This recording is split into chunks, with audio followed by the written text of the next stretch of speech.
Good evening, everyone. Can I please call for a motion and a second to reconvene the public meeting? Motion. Yeah. Second. All in favor? Aye. Aye. Can we please stand for the Pledge of Allegiance, followed by a moment of silence to honor our servicemen and women? To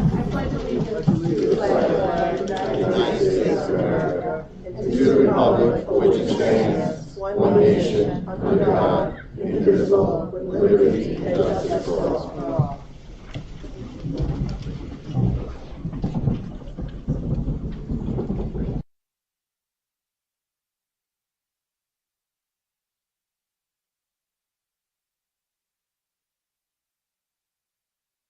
Thank you. Will the district clerk please call the roll? Ms. DiLorenzo. Present. Ms. Napolitano-Furno. Present. Ms. Mallon. Present. Dr. Centimore. Present. Ms. Iannatelli. Present. Mr. Kolahipar. Yes, ma'am, I'm here. Ms. Poppy. Present. Mr. Hauser. Mr. Hauser is here. He's just making copies. Thank you. Can I please have a motion and a second to accept the minutes of the January 14, 2025 meeting? Motion. All in favor? Aye. Aye. So at the last meeting, we had a presentation on our curriculum. And today we have a secondary curriculum presentation. Last meeting was the elementary, today is secondary. So I will pass it on to Ms. Poppy.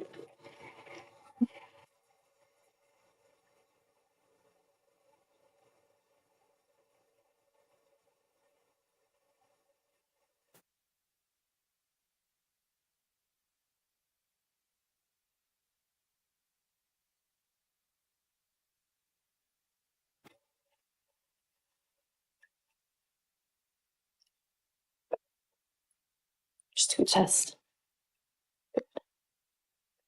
Good evening, everyone, and welcome to our secondary curriculum presentation.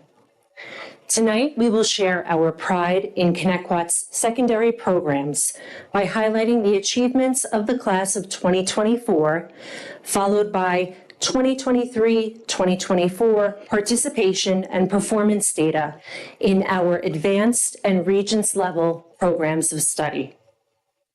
I am joined by our secondary principals, Mr. Joseph Licato, principal of Ronkonkoma Middle School, Mr. Michael Moran, principal of Connecticut High School, and Mr. Joseph Piombo, principal of Oakdale Bohemia Middle School, and a number of our curriculum directors, including Ms. Louise Berger, Director of Mathematics and Computer Science, Ms. Stephanie Burns, Director of Science, Family and Consumer Sciences, and Technology Education, Mr. Robert Cassane, Director of Social Studies and Business, Mr. Vincent Malafronte, Director of Music and Fine Arts, Mr. Peter Mallory, Director of Health, Phys Ed, and Recreation, Mr. Vincent Malafronte, sorry, I already said him, Director of Music and Fine Arts, Mrs. Cheryl Sosa, Director of ENL and World Languages, and Mrs. Jessica Yoni Kohler, Director of Guidance. Ms. Danielle Mattina, who is our Director of English Language Arts, joins us this evening in spirit. In an effort to streamline tonight's presentation, it will be facilitated by Ms. Yoni Kohler, Mr. Cassane, Ms. Sosa, Mr. Moran, Ms. Berger, Ms. Burns, and me, in almost that order. Be assured that our process in developing tonight's presentation was collaborative in nature and represents an effort to provide a wide lens view of our teachers' and students' incredible efforts and accomplishments, with a special emphasis on this most recent complete school year. Before we begin, just a moment of candor. As an administrative team, we know not to rest on our laurels. While tonight's presentation boasts a number of laudable and remarkable accomplishments, our view of secondary academics is fueled by possibility and driven by what's next. To that end, tonight's presentation will conclude with a view of improvement and the future within a number of our subject areas. So without further ado, first, I would like to welcome Ms. Yoni Kohler to the podium to share a more detailed view of the Connecticut class of 2024's profile. Thank you. Thank you, Mrs. Poppy. I'd like to first draw the attention of the board to the document that you have in front of you, the Connecticut High School profile for the class of 2024. This is a document that I develop annually that is sent to every college and university that our students apply to. What we're doing is we are presenting the Connecticut High School product so that the colleges can compare the current applicants to the previous class and what we consider to be the standard of the students that we present here from Connecticut High School. So a lot of the information that I'm going to go over in these slides is represented on this document, and you'll see that throughout the presentation from the other directors and principals as well. But this is a document that really highlights just how well our students do and what a great product of students Connecticut is very proud to put out into the world of work and into college and universities. Starting with the graduating class, last year we had 98% of our graduates earn either a Regents Diploma or a Regents Diploma with Advanced Designation. The Regents Diploma with Advanced Designation is the highest diploma offered by New York State. 47% of our graduates earned that diploma, with 17 students earning mastery designations in mathematics and science. Now, those differences are based on Regents exam results. So our students not only did well in passing and earning the Advanced Regents Diploma, but also earning honors based on their results and the scores, as well as mastery for math and science. 15% of our students earned a technical endorsement. Those technical endorsements come from both BOCES programs and programs within the high school. And our overall graduation rate, something that we were very proud of, was 99%, something that we really, that shows the tenacity of our students and the dedication of our teachers in helping them get to that point. And I'd like to draw to your attention the fact that over $112,000 was given in local scholarships to Connecticut seniors at our senior awards night last year from community benefactors. I'm sorry, I just got to stop for a second. Oh, sorry. Oh, go ahead. I actually brought the presentation from last year to compare to this year. And we don't need to discuss it, but I would like it to be looked into. So the first number is the same. Last year, it was 70%. This year, it's 47%. Last year, it was 30%. This year, it's 15%. That's some big drops there. So that is something that we did mention last year in the presentation, because the appeals that were possible through COVID, as well as the special appeals process, went away last year. So the safety nets that were available to students were not possible with this graduating class. So these students all had to earn the grades in order to get those designations. So Are you saying the other class did not earn the grades? there were exemptions. So there were situations in which they could earn the credit for the exam without necessarily sitting or passing, depending on the COVID structure that they had. Okay, that's still a big drop. I'm curious what the year before was. So Christina, if we could maybe look into that and get me some more information, I'd appreciate it. I think it would be important, considering that maybe even to go back further, pre-COVID, that would be more accurate to compare, because I know the exemptions you were talking about, things like they said you only need a passing grade, you don't need certain number grades, so there were certain things in effect for a few years. So I think that would benefit, maybe perhaps help answer some of the questions. Moving on to the next slide, I just want to draw attention to some of the notable college admissions. This is the list of colleges that our top 27 students enrolled in last year. And I say 27 because I was doing 25, but then there were some duplicates. And as we can see from this presentation, there are some very notable, very high quality schools that our students are enrolling in, some of the best colleges in the country. So that is kudos to those students. We also had 93 students commit to NCAA programs, and that is a strong percentage considering the national average. The national average, I believe, is under 10%, under 5%, and we are under 10% in terms of students committing to NCAA programs. Ms. Yonicola, was that 39 or 93? 39. Okay, thank you. Yeah. If I misspoke, I do apologize. Okay. Going on to the next, we talk about our post grad plans. 41% of the class went on to four-year colleges and universities, 24% enrolling in two-year college, 8% entering the world of work, 3% going to trade school, 3% to military, and adult services being 1%. Adult services referencing the students that were continuing with special needs programs and care programs. Looking at our standardized test results, our students on the SAT and ACT outscored national averages across the board again this year. So that's something that we would like to draw your attention to, that in every single category, our students scored higher than the national average. In highlighting our BOCES students, last year, we had 7 students that were inducted into the National Technical Honor Society, 14 students that received the Career Technical Cord from BOCES. And then in terms of the CTE endorsement, the BOCES programs offer 1-year and 2-year program. So while we're looking at the graduating class of 2024, we had 41 seniors that earned that endorsement, but there were already 23 juniors that earned that endorsement, so they are part of the class of 2025, but last year they were those completers, so we do want to congratulate those students on that achievement as well. I'd like to now invite up Ms. Sosa and Mr. Kassane to discuss the diploma seals. Thank you.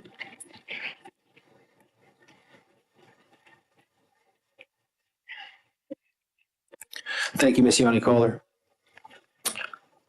So the first thing I'm going to talk about here is the Seal of Civic Readiness, which was a state initiative from a few years back. And the goal of the Seal of Civic Readiness was to basically prepare our students to be kind of more civic-minded members of society. You can see there the skills that they're looking for: civic knowledge, mindset, and civic experiences. And there's all sorts of different ways that our students can go about earning the Seal of Civic Readiness. A lot of this work is done in the classroom. So through their social studies coursework, whether it's their core social studies classes or their electives, they earn credit for that. They also can earn credit for doing well in the Regents exams, with points awarded for both proficiency and mastery. And then students can also earn credit towards the Seal of Civic Readiness for participating in social studies extracurricular activities. Obviously, the Civic Club being a major one, but also our Rho Kappa National Honor Society for social studies, our newly formed mock trial club, our debate club, all sorts of different ways that we can really have students immerse themselves in being participatory members of society and really, showing what it means to be an impactful and immersive member of society. And then the last way that they go about achieving that is through these civic projects that they do, where they do research on a particular topic. They look at, what is the issue, who does it impact, what are the different sides of it, and then they make a stand on kind of how they feel about that. And those projects are evaluated by the committee for the Seal of Civic Readiness. And we're really proud to say that last year we had 258 seniors earn the seal, which is a large jump from the previous year. And we're hoping to continue growing every year with that as well. It's a relatively new program, so we are going to probably see some pretty significant gains early on, and then it may plateau, but we're encouraged by the early gains that we're seeing. All right. Thank you. Buenas tardes a todos. I'm happy to share that last year we had 115 seniors earn the Seal of Literacy, and we had 3 students earn it in 2 world languages in addition to English. The requirements for the seal are that the students have to complete their college level course in their chosen language, as well as have a portfolio, and in that portfolio is a collection of their documents from their research project. Students do a project, they work in class and outside of class, and they present the project to their peers and to the SEAL committee. I have been incredibly impressed with the quality of the work these students are producing, and to hear them to be able to produce in another language that is not their native language is really quite laudable. It's absolutely amazing. Last week, all of January, actually, I sat in on all of the presentations. I do like to see all of their presentations. They're just absolutely phenomenal. And to have 3 of the students last year do 2 world languages in addition to their proficiency in English is amazing. So of course we want to keep that up. And if I did the math right, we had about 18% of the graduating class last year earn the seal. So we are going to continue in that direction. I would like to see them I would like to see everybody be multilingual, but one at a time. So something really to be proud of. And they get a great medal to wear at graduation that the state pays for. Thank you. Thank you. I'm just going to comment that all of those scores did go up, and that first one was more than doubled, so that's excellent. On a positive note, I don't want it to be negative. Very positive.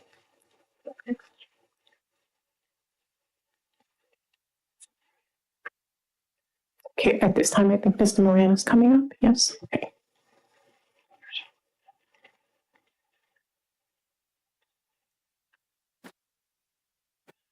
Good evening. I just want to talk about a couple things, AP and dual enrollment courses. So dual enrollment courses at the high school are courses that students can take for college credit. It's only offered to grades 10 through 12.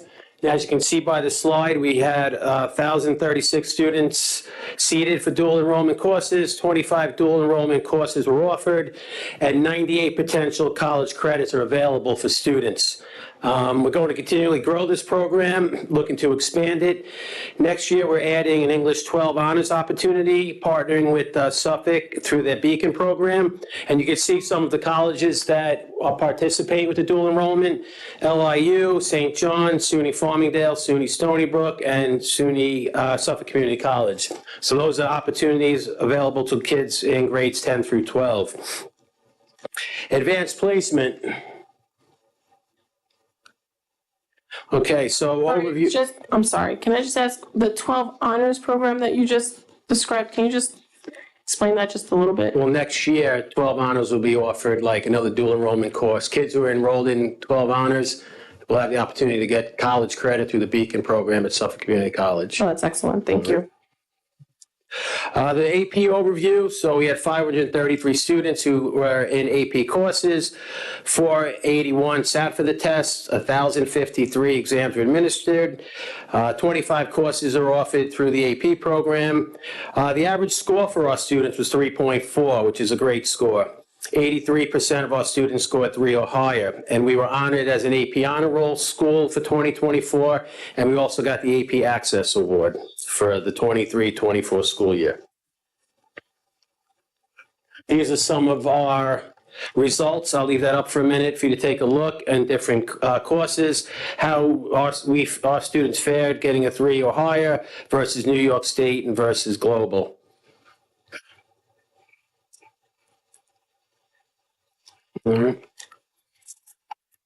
AP Scholars, our 2024 AP Scholars, we had 91 scholars who got, that means they got a 3 or higher on at least 3 exams. We had 42 scholars with honors, that means they got a 3.25 average on at least 4 exams. 74 scholars with distinction, which is a 3.5 average on at least 5 AP exams. And we have 12 capstone diplomas awarded, and that means they got a 3 on the AP seminar and on AP research, and 3 on 4 other AP exams. So we had 12 students achieve that award. And we have 7 seminar and research certificates were awarded, and that's a 3 on the AP seminar and the AP research test. Let me ask you something. Is there, on graduation day, do they get something different? I mean, I know we're always there, but I can't jog my memory. I'm not sure. Is it on their actual diploma, these things, or no, it's just something that the kids know? Did they even get like a seal on the diploma? Is there something like, is I there think some way? that their lapel is different. Is it something like, that's what I'm asking, is there some way that we know on graduation day who the scholars are, who the scholars with honors are, who the scholars with distinction are, who the capstone diplomas are? Are they special They what? or no? Right, the scores aren't available to July, so we don't even know. All right. All right. Thank you very much. Who's got, I always come up.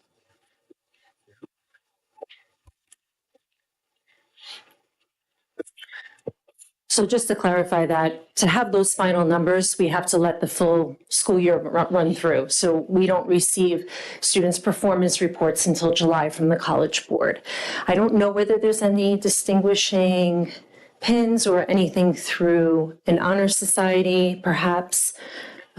Wasn't sure if they had like, because I see some have different scarves that they wear. So I didn't know if that was the difference. Related. National Honor Society. I think they have the lapel thing that's a little different. They actually wear like these scarves that are different. Okay, yeah, no, I thought that they wore the different color was for the National Honor Society. I know military get the nice ones with their military, which I think is awesome. Correct. But I thought, I wasn't sure if there were cords and stuff. I'm just asking because I've never seen anything on, when we're at graduation, I've never seen anything on when the kids go and get their diplomas after we give them the books, the holders. I'm going to present a little bit about our students' Regents exam performance. And Mrs. Iannatelli, I know you brought this up earlier, and I do think that perhaps that dive backwards in time for a relative comparison would be most helpful. We experienced a number of rocky years in terms of Regents, not performance, but the entire Regents program in terms of canceled exams, in terms of exemptions, in terms of what was permissible and allowable. And so I'll look a few years back to find a better relative comparison. This data that I'm going to share with you is a little bit of a different take in terms of what we've presented typically. So we gathered county level data, right? So in the past, what we've done is that look back, that more traditional, here's how our kids did in this school year, here's how they did the year before and the year prior, right? This is strictly June 2024 data, which is when we give the bulk of our Regents exams. And it's a comparison of Connecticut student proficiency performance relative to county proficiency performance.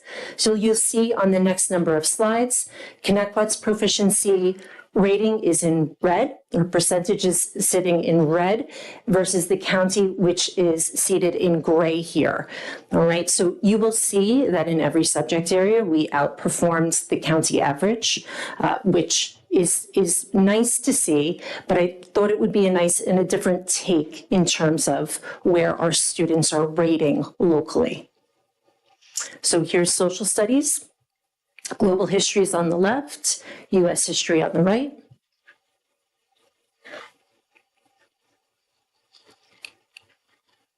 Mathematics, Algebra 1 all the way to your left, geometry in the center, Algebra 2 on the right-hand side.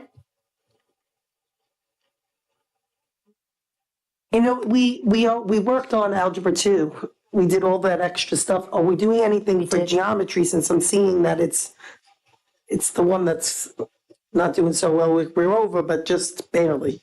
So we did, and I think that both Mrs. Berger and Mrs. Burns are going to speak to some of the efforts that we made for our January Regents exams, which just took place last week, in order to hopefully improve those results and improve students' preparedness for those exams. And I'll let them speak to it in just a moment, because it encompasses both subject areas. Here are our science results, our relative comparison here. We have earth science on the left, living environment next, followed by chemistry and physics on the far right-hand side.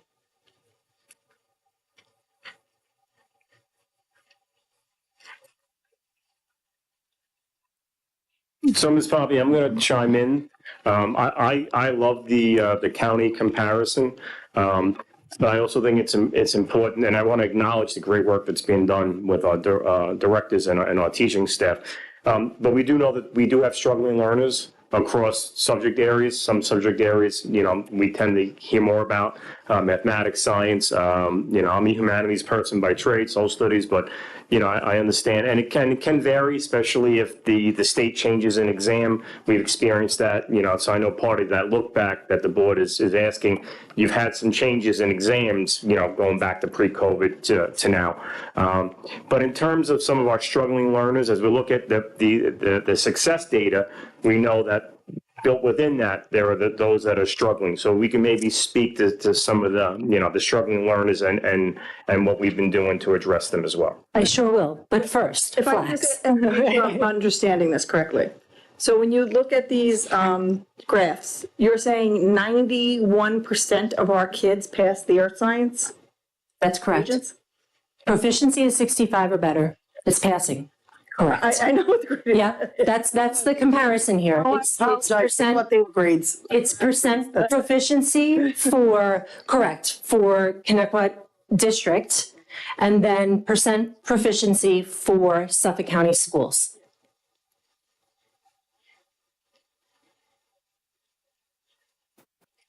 Okay, I can get you that data in more detail if you'd like it, but this is taken directly from BOCES. Okay. NFLAX, which does not have a relative comparison. I'm sorry to disappoint you. If you're aware, and I think we've spoken about this in the past, the FLAX is provided by a distinct organization. It's not a state-sanctioned Regents exam, but it is a checkpoint exam. And so we use FLAX A and FLAX B, and you can see our proficiency rate for FLAX A is 95%. That's given in 8th grade. And our FLAX B assessment, which is given in 10th grade, the proficiency rate is 99%. I'd also like to note that beginning in the 23-24 school year, which is the focus of our presentation, 6th grade students enjoyed a world language experience in French or Italian. That was some of the major moves that we made in 6th grade in 23-24, and that is our 6th grade FLEX, F-L-E-X. It's foreign language exploratory effort. Are they doing those same languages this year? Yes. Oh, both of them? In 6th grade, it's a choice of French or Italian for students. It's a 10-week exposure. Thank you.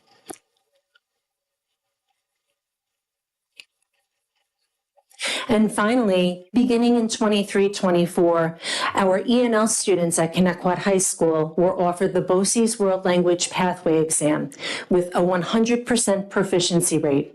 This exam awards students with a +1 Regents exam toward their graduation requirement.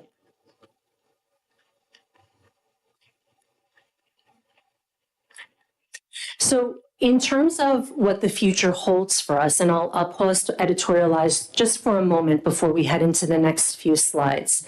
We have spoken publicly during board meetings about New York Inspires, which is the New York State Blue Ribbon Commission's suggestion or proposal for revised graduation measures for students in New York State.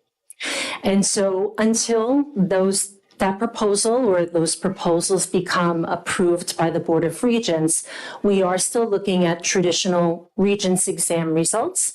We're planning against those traditional Regents exams, but I think what you've been able to see in this presentation is that we're also offering a number of different types of opportunities for students that will likely become more highlighted as and if and when those new graduation measures come into effect. So in essence, we're preparing for the future. We also remain focused on improvement, and I'm going to hand the presentation over first to Ms. Berger and Mrs. Burns to discuss some of the changes in math and science that are underfoot.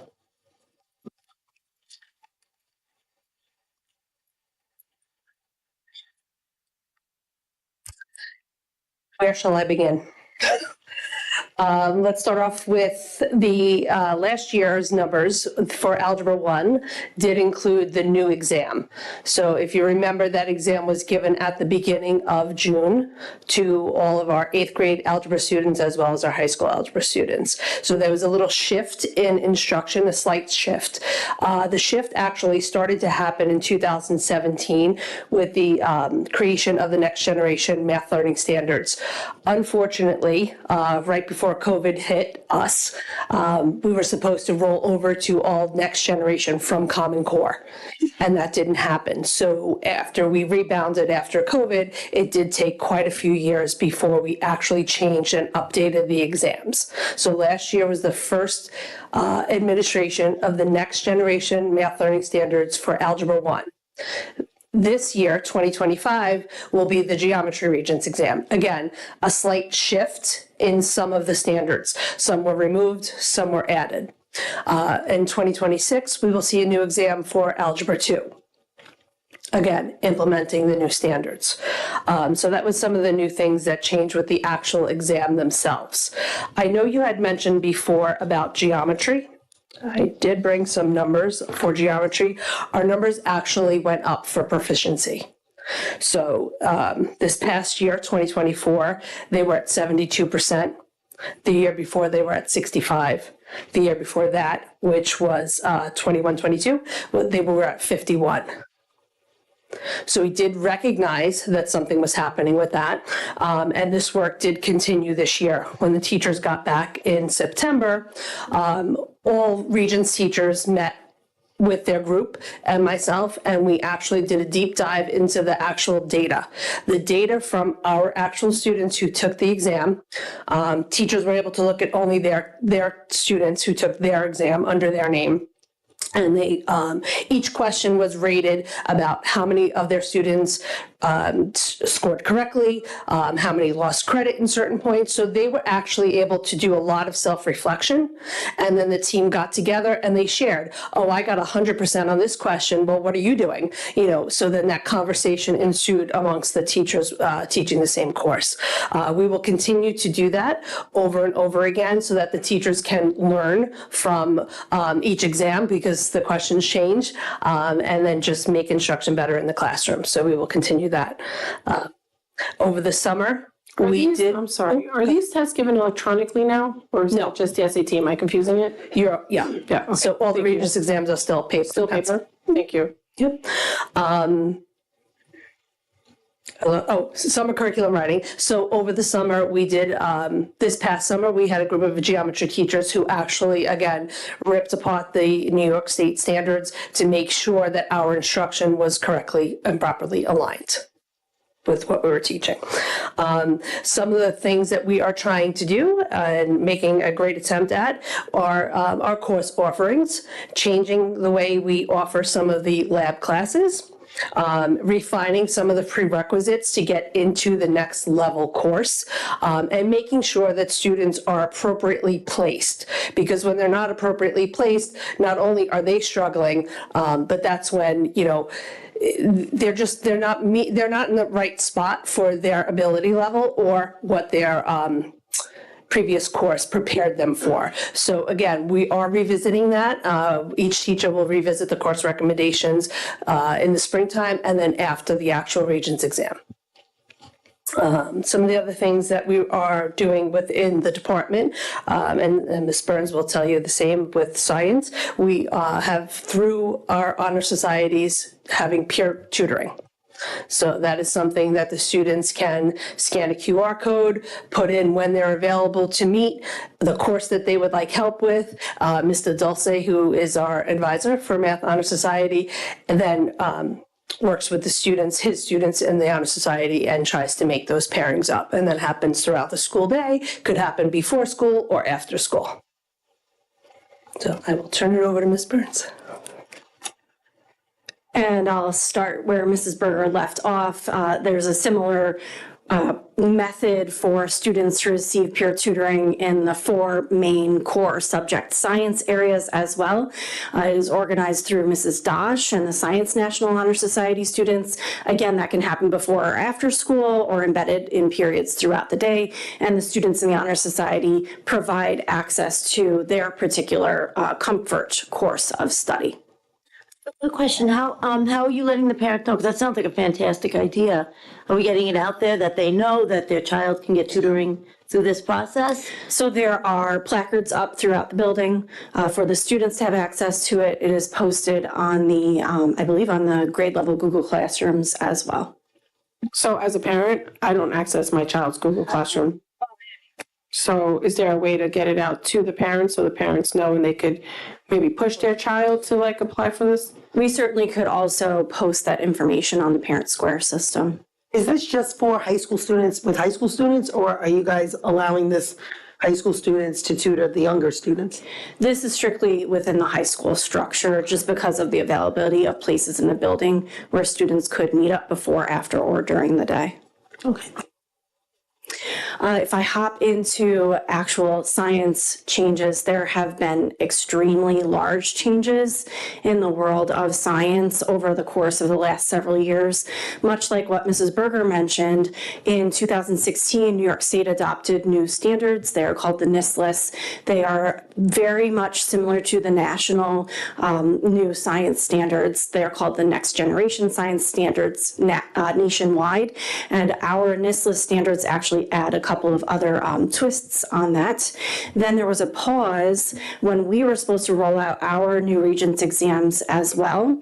And so this year is the first year of the new courses for Earth and Space Science replace Earth Science, and Life Science Biology replaced the Living Environment course. So in looking at last year's Regents data, you will not see the same data next year because those exams are not going to be given at Connecticut, either for Earth and Space Science at OBMS, RMS, and the high school, and for Life Science Biology at the high school. Those are new exams, new courses. The teachers have put a tremendous amount of work into professional learning so that they are developing these courses and learning about the new methodology based in using science and engineering practices and cross-cutting concepts to have the students access learning across their entire curriculum.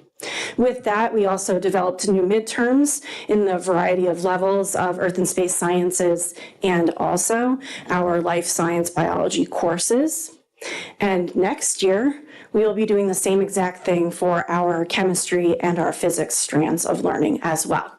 So by June of 2026, we will have brand new coursework complete and new Regents exams for students taking those classes. The Regents exams coming up in June for Earth and Space Science and Life Science Biology will be held early in June or earlier than the rest of testing time. That's going to be offered on June 10th all day, because it's two exams, so one in the morning, one in the afternoon. And then on June 11th in the morning is the new geometry exam, just so that people can anticipate that happening. And then classes will end at the high school, and then we will go into the traditional Regents testing and final exam testing weeks. Did you just say that there's a science and a math Regents on the same day? No, there's two science Regents on the same day. Oh, I thought you said geometry. And then geometry is the next day. Oh, the next day. Thank you. Yes. The major changes that we have seen coming at the high school, we've known about for quite some time. We have made these shifts to learning in the NISLIS style of standardization in grades 6 through 8 as well. So we've been meeting with teachers, or I've been meeting with teachers, grades 6 through 12 for a number of professional learning opportunities throughout the course of the year so far. We had 8th grade teachers in the office today working on some curricular materials. And then I just wanted to highlight some really great news, not from last year, but from this past weekend, actually, because I also have a couple of other departments that I'm affiliated with. Our middle school robotics teams did phenomenally well at their regional competition. The RMS team, this is for Lego Robotics, so Team 2652, headed by Anthony Carbonaro. This team scored 4th in robot performance at Mineola High School on Saturday. And then OBMS Lego Robotics Team 3592, headed by Doug Dos Santos. They actually scored 1st place in robot performance. So we are I'm so proud. I was there all day at Mineola High School watching these students, and I was in awe of what they were able to put together and accomplish. I got to sit in the RMS team's presentation to the judges. They were professional, they were succinct, they shared their excellent research project about the Galapagos Islands and some iguanas that are living in that area. I was just truly impressed, and it was a great opportunity for the students to participate in that, and we will continue to look to incorporate that into our middle school learning. That's a club that's available to students in both middle schools, but then also at the high school, the Science Olympiad team, which is headed by Miss Laura Mongan. They actually earned 5 medals at this weekend's Science Olympiad held at Hopwood High School. And so those medals are given to 10th place or higher higher. And this has been a program that's been growing at the high school for several years now. We've moved upwards in the ranks. So right now, our team is ranked 20th out of 63 schools, which is a vast improvement over the last couple of years. So just major congrats to all of the people involved in those 3 organizations. Very proud. Thank you. Thank you. And congratulations to the kids. Great job, OBMS and RMS.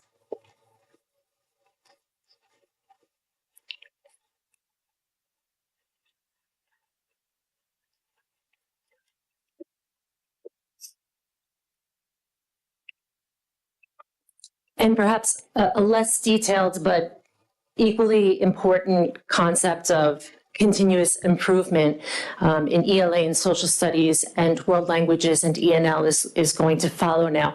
Ms. Matina couldn't be here tonight, so I'm going to speak to ELA. And a number of years ago, the state projected that a new ELA Regents would be born in June 2026, and the state is on time.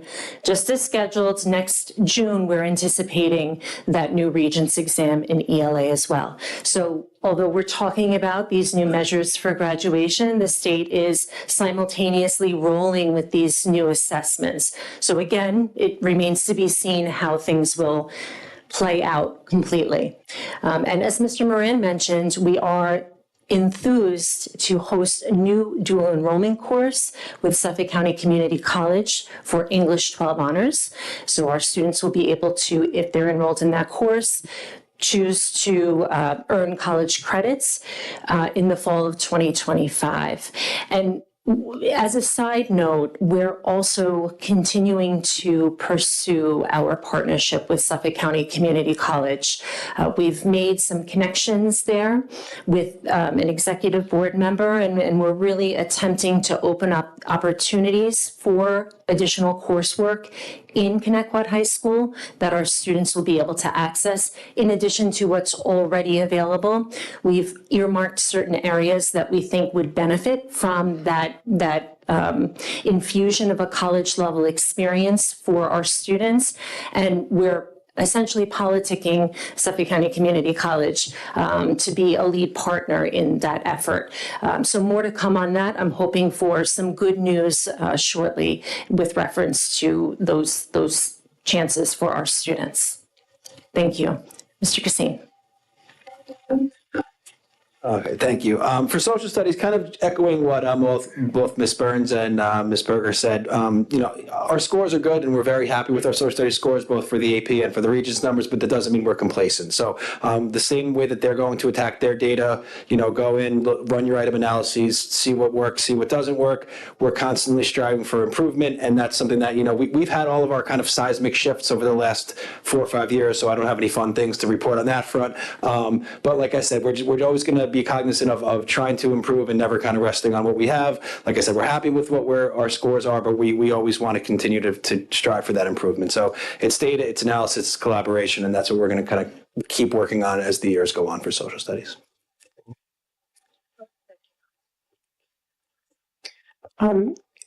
For our ENL students, we're actually working with the Tenement Museum, which on a project that's called Our Story, where our students are working on their ELA skills, excuse me, and representing their identities through this website. So I'm actually hoping we'll have the first leg of the project done, working with the ENL teachers, Ms. Wynn, Mr. Canonica, Mr. Dolan, and Ms. Rakowski, talking about their identities and really who we are at Connecticut, what is our fabric, what does our quilt look like. And so for ENL night, which is March 27th, I would love for you to come by. We're hoping to highlight the first examples of those, and it will be hosted on the website. And eventually, we would love for everyone in Connecticut to tell their story. So thank you very much. Muchas gracias por todo. Ha sido un gran placer. Muchas gracias, Señora Sosa. You said March 27th? March 27th at Rock. Is that Rock? 6:30? No. Yes. 6 to 7:30, sorry. Yes. At RMS from 6 to 7:30? Yep. Muchísimas gracias. Thank you. Que tengas buenas noches. Igualito.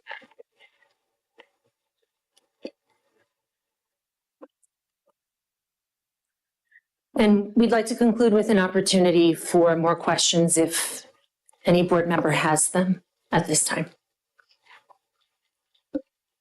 No, we appreciate you putting it together. And I can honestly say, last year's to this year's, we like this. Thank you. The robust and succinctness of it. Thank you for all your work and thank you for all you guys do for our students. It's much appreciated. Appreciate it. Thank you. Dr. Centimore has a Yes, few words. proud papa. So as the lead educator of the district, as your colleagues did a few weeks ago before you with the elementary presentation, I'm very appreciative. I'm very proud of the leadership efforts of our people in the room who presented today. And I know all of our people in the trenches, our teachers, and there's so much to celebrate. And at the same time, we realize that we're not at 100% at every level. So I appreciate the dedication from our leaders in the room, our teachers in the classroom, looking to address the needs of every student and, identifying areas for further growth. That's what an organization of excellence does. I think Mr. Gassane said, we're not complacent, never. That's not the Thunderbird way here in Connecticut. We're very proud of our accomplishments, and there are plenty inside and outside of the classroom, and we're going to celebrate that and celebrate our people, our students, our parents, and community at large, and also keep working on those areas that need further improvement. Very proud. Keep at it. Thank you very much. Thank you, everyone. So now we have a very succinct budget presentation on the fiscal stress, tax cap, and reserves. It is that time of year where we have to follow a timeline on when we do our budget presentations. Can we just let the audience know that public speaking will be right after this and student government's update? Yes, So that they know it is coming up. Much further on. Yep.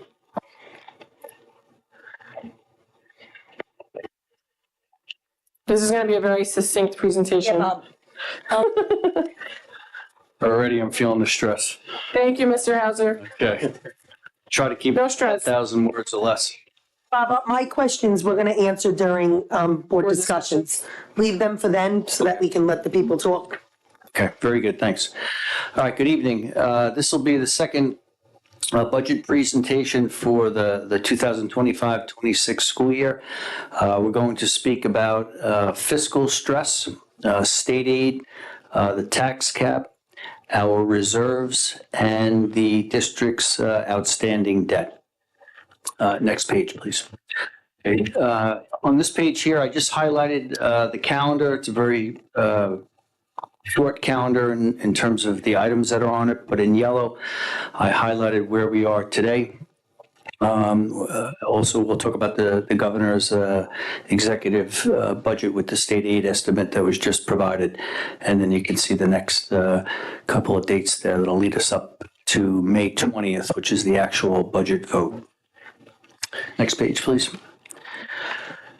Okay, so speaking about stress, let's try to get through this as fast as we can. But so the New York State Comptroller's Office each year highlights two areas of a school district's fiscal, I'll say, healthiness. One of them revolves around financial numbers, and the other one revolves around what they call environmental stress factors. So here, there's 6 items that the Comptroller's Office is looking for: fund balance, any type of operating deficits, which we do not have, cash on hand, cash as a percentage of debt, and so on. So I'm happy to report that out of a score from 0 to 100, actually 100 being the worst designation, in the last monitoring by the Comptroller's Office, we came in at a 3.3. So we're doing very good on this one. The next one, I'm sorry, we came in with a 0 designation, which is really a no designation, so that's very good. Next page, please. So this one is this focuses actually on fiscal stress here. I'm sorry, I got the slides mixed up. This one is the latest and greatest. This one actually has the score of 3.33 for 2024 school year under the financial items. Next slide, please. Okay, So this one here measures fiscal stress, like I said, under the environmental indicators. I'll just go through them briefly. The percentage of economically disadvantaged students, student-to-teacher ratio, turnover rate of all teachers, the percentage change in property values throughout the district, the budget vote approval percentage, and the percent of English language learners. So once again, on a scale of 0 to 100, with 100 not being a good score, our district came in at a 15 here, which is consistent with the prior year. So still a very good score. Next slide. All right, so here we're going to talk about state aid. All right, so the governor recently, last week, came out with her initial executive budget proposal, and that's really what it is. It's a proposal. In the next, I'll say 8 weeks, by March 31st, the state legislature, which is the Assembly and the Senate, along with the governor, will meet to try to finalize how much aid each school district is set to receive. There are approximately about 12 separate aid categories that make up the general topic of state aid. The largest one is called foundation aid. That's usually the one we are all focused on. In the governor's proposal for the following school year, she's proposing a 2% increase, so that's a little over $700,000. If you recall, last year, the governor gave us a 0% increase. In the past, we had been receiving what are called save harmless 3% increases year to year. So last year, that was taken away from us. So we had a 0%. So it's good to see out of the gate a 2%, but I would say we are hoping that by March that number will go up. And then you can see all the different aid categories here, from building aid to BOCES aid. A lot of these are what they call expense-based aids. So we only receive aid on a portion of what we actually spend. So for example, at BOCES, if we send students to either a general ed occupational education program or a special education program, we're spending money at BOCES, so the state will give us a certain percentage of that back. And if you work your way all the way down to the bottom here, to total school aid, and I want to be very careful how I address this slide, our total proposed aid right now is expected to go up $2,744,000, which is 4.83%. But the largest change is actually our building aid, which is right now going up 1.6, almost 1.7 million out of that 2.7 million. So, and that's also one of those aid categories where we had to actually expend the money on capital projects throughout the district in order to receive the aid back. So just want to be careful here, separating foundation aid from all of the other 12 or so categories. But this is just an estimate for now. Okay, next slide, please. All right, so for about, I guess it's around 15 years, approaching that mark, we've been operating under the New York State tax cap.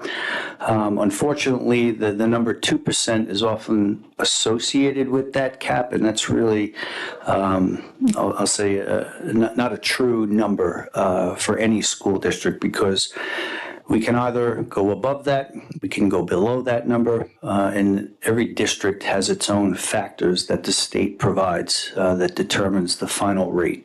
So right now, the two factors that I highlighted for the next school year that were provided to us, one of them is called the tax-based growth factor. So that's a little bit less than 0.5% at 0.48. And the other one is the allowable levy growth factor, which is coming in at 2%. And that number cannot, for the most part, can never go higher than 2%. So even though that second number is representative of the consumer price index and that basket of goods of things we all typically buy on a daily basis, even though that number typically is higher in real life outside the school district, we unfortunately have to operate with a max of 2% there. So once the dust finally settles here, and we're still working on our tax cap number, we'll see where we actually stand. There's a lot of different calculations that go into it. Next slide, please. Okay, so once again, as they say, the picture is worth 1,000 words. This was a slide, I believe, Dr. Senemo, that you recently saw in a presentation with the Nassau and Suffolk school boards. And what it does is it just shows the blue line is I'll say the actual rate of inflation. So you can see that high peak of about 8% somewhere between 2022 and 23. And then the orange is the actual growth factor that we have to operate under, which is around that 2% mark. So quite a difference year to year. But when a year happens, when the CPI spikes, unfortunately, we have to operate with just a 2% increase. Bob, I'm just going to chime in real quick.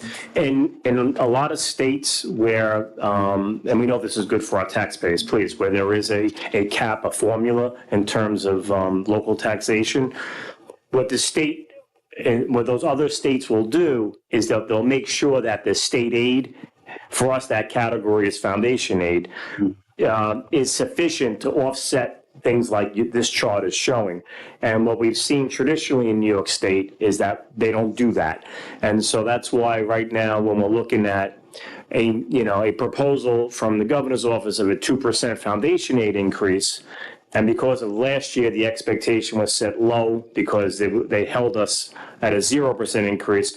We have to realize that with these inflationary factors, that the advocacy has to continue. I know Nassau School Boards is pushing to see that aid number, foundation aid number for all districts be higher than that, and that's why it's something that we have to continue. This board and this district has been strong advocates with the foundation aid, with our local state officials who have been great advocates on our community and other communities' behalf. But this chart here helps to illustrate the challenge in New York State when it comes to revenue sources coming in. Yes, tax revenue is one and state aid is the other, and that's why when the tax increases are going to be held at a certain level amount within a little variation, the state has to be able to kick in the funds needed to address inflationary costs. Thanks. Thank you, Dr. Senemo. Next slide, please.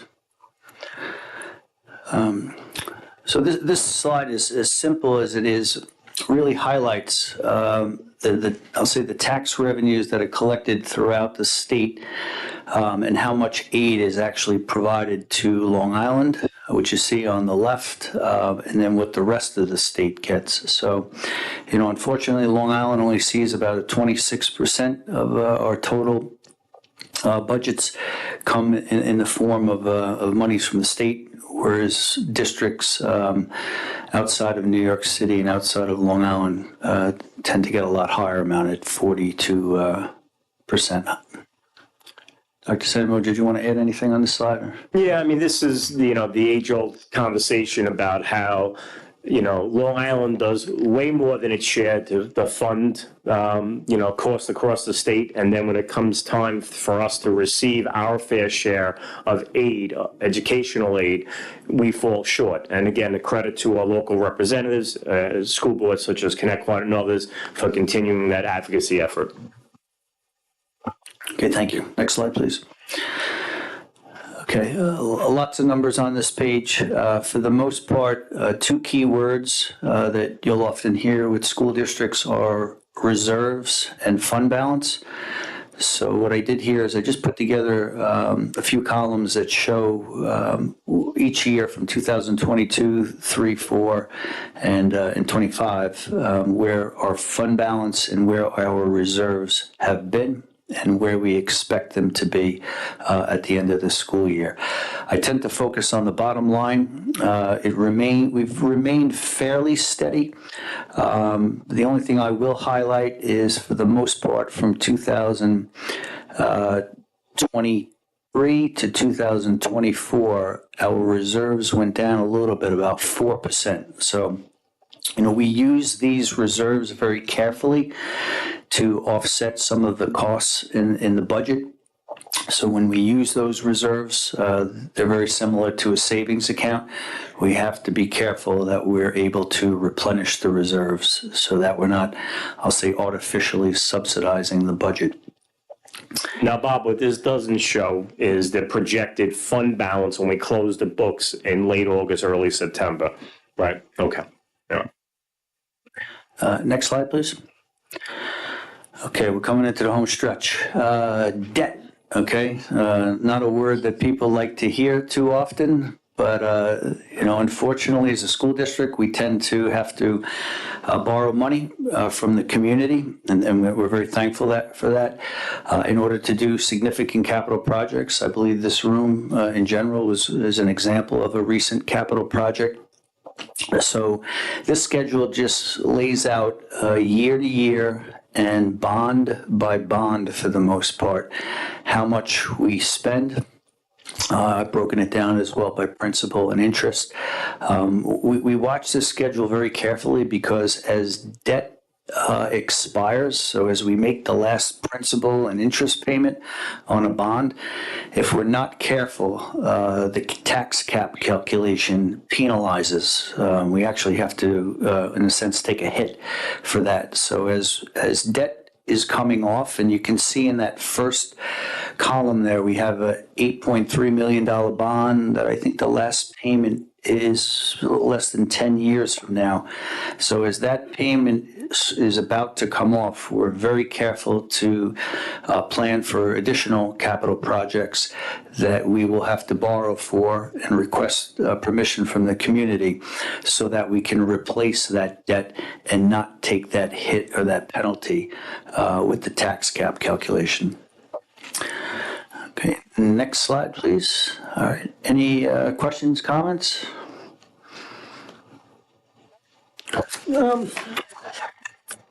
Is there anything we can do, anything more to address the state in regards to needing to fix the chronic underfunding of our schools? I mean, the governor's budget has not favored helping Connecticut or even Long Island schools, especially last year. What can we do this year? I know that we've gone to a bunch of different advocating events. We just went to a mental health advocacy where they spoke about all of this. I think that's where that picture, is that where that picture was from? That's where the picture was from. So a lot of them were saying we still have to stay vigilant. So are we doing anything at Connecticut more so than even just speaking? Are we trying to get money from somewhere else? Are we going line by line and really tightening whatever we can? Because we need to do that this year. And we need to make sure that we're not leaving, when we have the number, like last year, how I wanted it down another 0.4, 0.2, 0.5, it kept going. But if we can bring it down, I mean, we need to do something because the state's not helping us pretty much. So I'll answer, and Bob, certainly jump in if you'd like. So I am in close contact with our elected officials, especially our state senator, Senator Wyke. And so what she's asked me to do, and Bob and I are working on it, is to provide her with a letter from the superintendent, outlining, the needs of our district and why, a 2% foundation aid increase doesn't suffice. And the inflationary factor alone is one thing. As Bob goes through subsequent workshops in the coming weeks, we'll look at pension costs, we'll look at health insurance, liability insurance, all kinds of other factors as well. So that's one very important piece where myself, other superintendents, we give our local elected officials actual information. So when they go up to Albany, it's not just, well, my local school district says they need more money. Everybody will say that, and here's why. Here's the justification. In terms of our current budget development process, it is about looking at needs, doing a needs assessment. The bread and butter of a school district is student learning. It's supporting, quality instruction with our staff, and certainly supporting those who support our staff. Those other people in the trenches as well. The personnel fact that, this is a people industry. It's serving kids, it's being done by people. That's going to be 70%, give or take a percentage point, of your budget. So as we do the needs assessment, we look at programs. We see what programs are meeting needs, what programs need to be modified, what programs need to be replaced, in terms of what is the return on our investment. As we look at our staffing needs, we see where our staffing needs are. We look to take advantage of attrition. What does attrition mean? That's when somebody retires or resigns, maybe they're relocating, whatever the case may be, and say, well, okay, is there savings to be had there? Can we reallocate that money elsewhere in terms of different staffing, or maybe we just don't need the staffing, we don't have to replace it, and then that could be a savings. It could be reducing reliance on tapping into the savings account, which is various categories. Bob put them on the screen: reserves, fund balance. So it is about going through this process. We're behind the scenes. It starts at the building department level. So our leaders that I thanked earlier, they spend a lot of time with that, with their office staff and with the teaching staff, certainly. And then at all level, looking at it, a district-wide, and then obviously bringing, data, that's the financial data, and recommendations to the board as we advance through these public budget workshops. So, yeah. Thank you. I'll ask my other questions during board discussions. Okay. All right, so we'll go into the next presentation.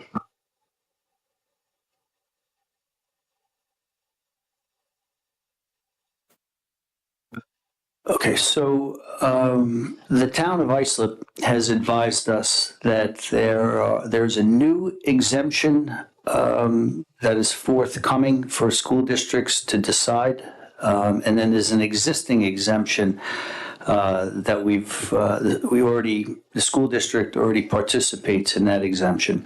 So the newest one is referred to as the statewide volunteer firefighter and the volunteer ambulance worker exemption.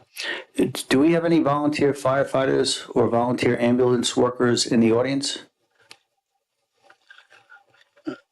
Okay. All right. Well, this is this exemption. Am I correct? We don't have anyone? Okay. All right. So this exemption here, which is new, I'm going to try to simplify it as best I can. Right now, a volunteer firefighter and a volunteer ambulance worker, if they qualify for the current exemption, they have to be in the volunteer service for 5 years, and they have to have and own their primary residence in the district. That's the simplified version of this, okay? And they get a 10%, it's not a 10% of their real estate tax. It's a 10% of their assessed value exemption. So the two don't necessarily equate, the amount of money you pay in tax versus the amount of money that your home is assessed. Two totally separate numbers. So for the most part here, we're talking about assessed values, which is what the town feels your home might be worth, okay? So the new statewide exemption is lowering the threshold from 5 years down to 2 years, all right? And mainly, the reason for this is recruitment and retention of volunteer firefighters and volunteer ambulance workers to try to keep them in the service as long as they possibly can. So what's being asked here is for school districts to consider lowering that exemption of the assessed value from someone who has 5 years in the fire district down to someone who might have 2 years. So we're trying to capture more of the volunteers, but they must, one of the requirements is they must own their primary residence and they must live in that primary residence. It can't be a rental home, all right? The second one I just want to, and I'm going to talk about each one a little more depth. The second one is called the low-income senior citizen and the low-income disabled persons exemption. That one, the school district already participates in. The town has just asked us, and I'll say more, reminded us that if the district wanted to, we can increase the thresholds of that exemption to try to capture more people within the community. Next slide, please.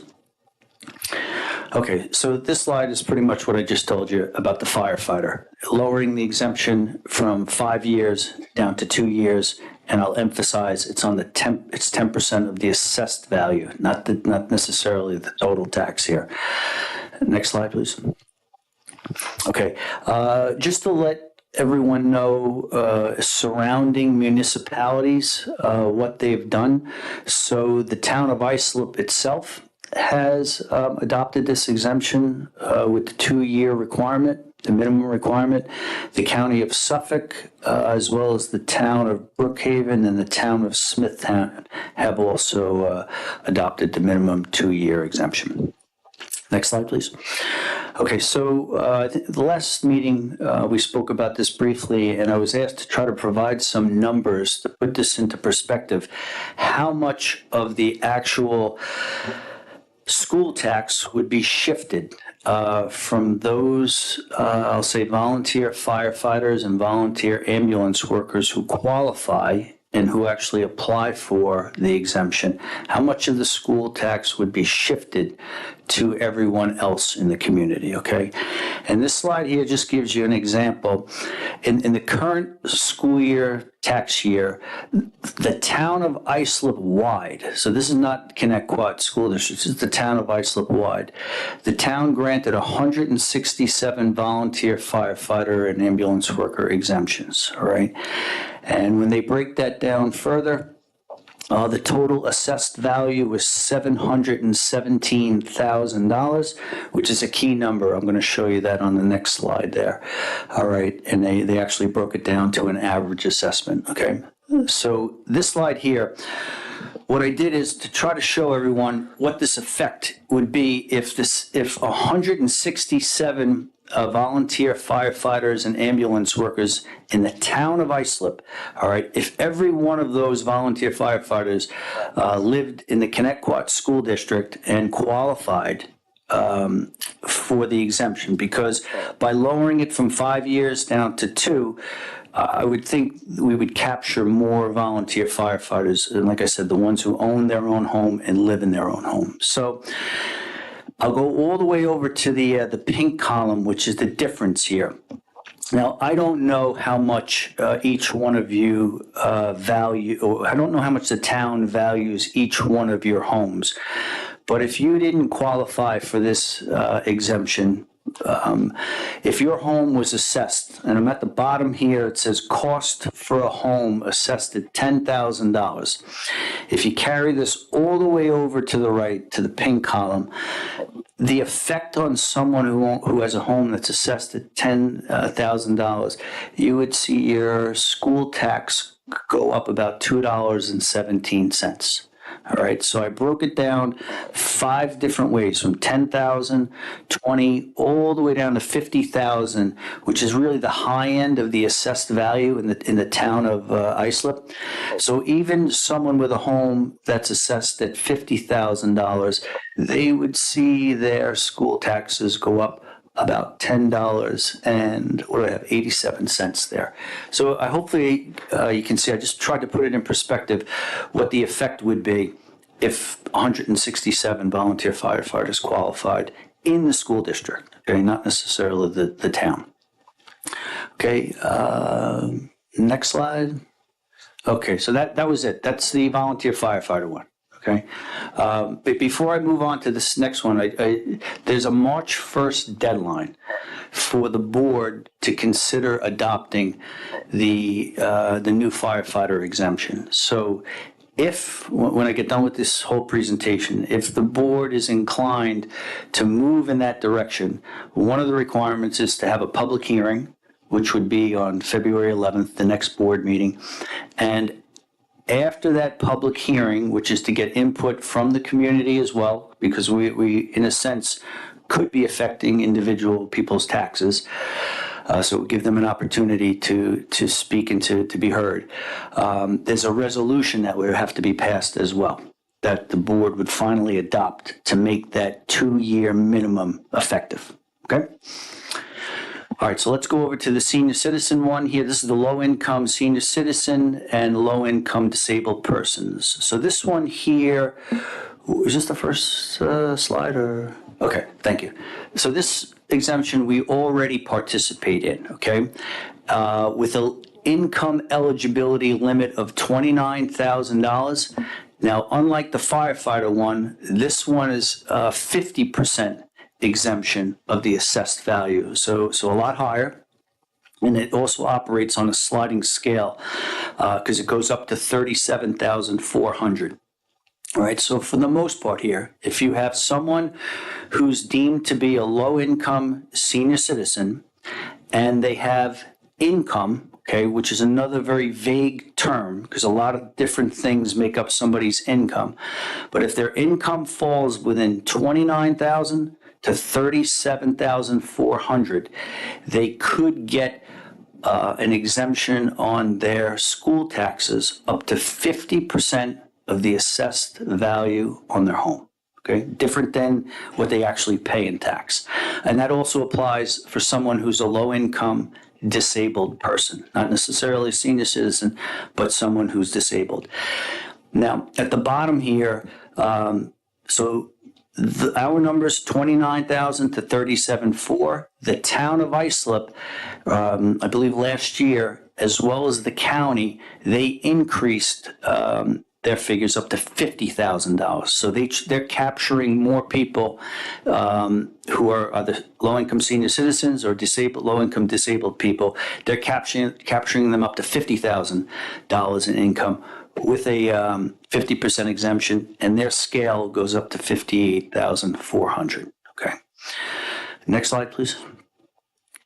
Okay, so this is, I'm not going to go through the whole thing, but for the most part here, the town of Islip currently has 226 low-income senior citizens who qualify for the exemption. Okay, it takes about $4 million off the assessed value of the town. Okay, and then they have 5 disabled persons who qualify. And I stand corrected. This slide is specific to our school district, not just the town. So they've narrowed it down a little further here. Okay. So the next slide, what I'm going to show you, I hope it's the next slide. Yep. This is the effect. Okay. So if the school board was so inclined to increase the income limits, all right, up to that 50,000, 58,000 threshold that the town and the county have opted, all right, but the same number of people still qualify, all right, because I don't know, we don't have any idea how many more people would qualify.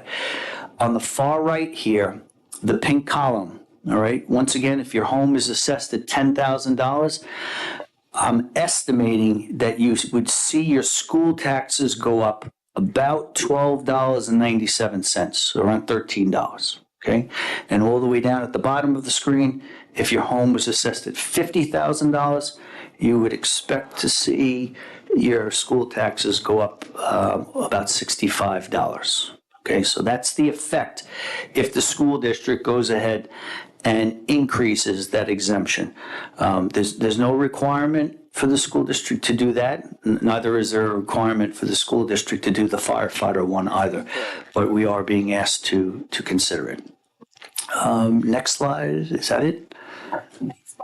Great. Okay, good. So today from the board, Mr. Hauser, you need to know if we would consider adopting the firefighter and ambulance worker exemption and have a public hearing at the next board meeting. Yes, and also if the board wants to move in the same direction with the low-income senior citizen and the low-income disabled persons exemption, raising that exemption. 2 totally separate exemptions, 2 different board public hearings and 2 different board resolutions. If the board is going to move in that direction. Did we get a number of how many people it was going to affect in the district? Because we had already asked you when, with the fire department.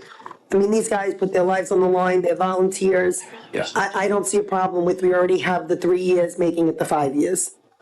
I mean, it also encourages retention for these guys, you know, and men and women. It also, you know, they need help getting people in also. In today's day, it's costing a lot more. They don't have the money to, many people don't have the money to just volunteer, you know? So to answer your question, I spoke to Ann Danziger, the town of Islip assessor. Lowering that threshold from 5 years down to 2 years. Unfortunately, the town feels it may only increase the number of volunteers who qualify for the exemption by about 10%, because a lot of the 2-year, 3-year, 4-year volunteer firefighters tend to be younger people who do not own their own homes. They live with their families, so they would not. So those people wouldn't even qualify for the exemption. So we're talking about a small portion. Correct. I'm a yes. So I'm actually going to put a motion on the floor, calling for a motion to adopt the statewide volunteer firefighter and ambulance worker exemption to lower the threshold from 2 to 5 years to have the hearing at the February 11th meeting. Motion. So I don't think it's a motion to adopt, have a hearing. Right. It's gonna be a resolution. To have the public hearing at the February 11th meeting to lower. I motion. And I need a second. I'll second. So am I correct? That one, what you just did now, that's just for the volunteer firefighter and ambulance. We didn't finish it yet, though, Bob. Yes, that's for the volunteer firefighter and ambulance worker. All in favor? Aye. Aye. And now, to put a resolution on the floor for the income, senior citizens, and disability exceptions to have a public hearing at the February 11th meeting. Motion. Second. All in favor? Aye. Aye. Aye. Thank you. Thank you. Thank you, Bob. Thank you, Bob. Next. Do we have student government in the house?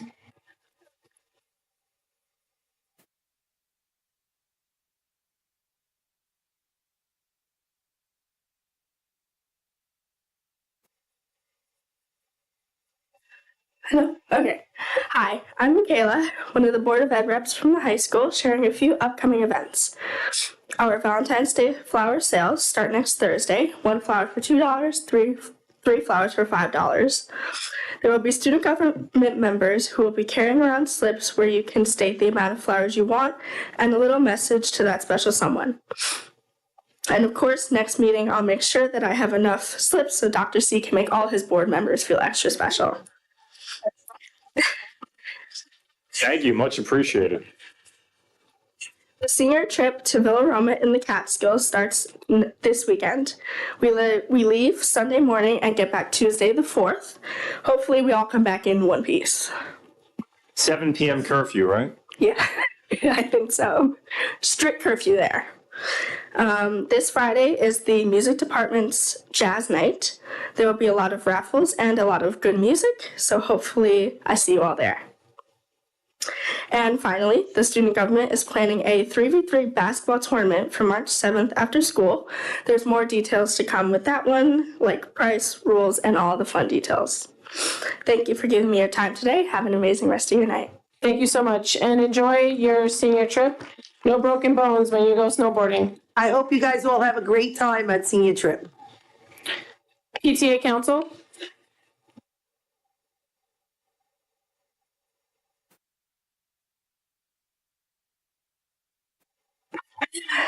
Good evening, everyone. I'm Melinda Monahan, the president of the Connecticut Council of PTAs. We are hosting the Harlem Wizards basketball game on February 27th at 7 p.m. At the high school. We only have 114 general admission tickets left. We hope you can make it. Buy tickets. Please join your local PTA unit. We would love to have as many members as possible. Go on the Connecticut website to join.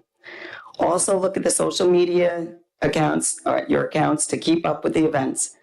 Thank you and have a great evening. Thank How many you so people are much. playing up there? Just one? Oh, we're playing. You're playing? All right. I'm going to be cheering them on. You're what? I'm Cheering them on? Sorry. I've already started to stretch. I should be warmed up by February 27th. Do we have Orba in the house? Stepped up? Okay. I will now open the floor to the first public comment portion of the agenda. This public comment period is for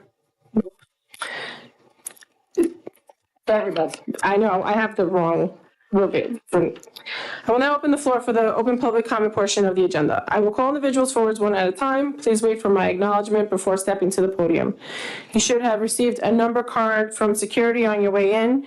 If you have not, please see a security guard in the back of the room. Any person wishing to address the board shall address the board president. Comments should be kept as brief as possible and relate to school matters only. Each person will be limited to 3 minutes for one or more topics. Individual employees, parents, or children should not be identified by name, title, position, grade, or building. The use of foul language and threatening comments will not be tolerated, and the board will consider a recess until order is restored. In accordance with Policy 1230, public comment will not exceed 30 minutes. If there are additional persons wishing to speak, the board may consider a motion to extend the time. So I know that there are many of you here that have come in support of a staff member. I just have to reiterate, you cannot identify this person by name, by title, by position, what building they work in, what grade they work in. If your child speaks on their behalf, that's fantastic, but those same rules apply. So just please keep that in mind. I want to hear all your voices, but we have to adhere to our rules. Number one.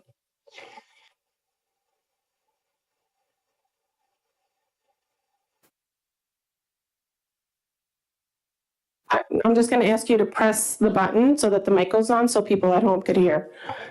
Thank you. Okay. My name is Scott Thompson. I have lived in Connecticut School District my whole life and actually attended Duffield Elementary when it was called First Street School.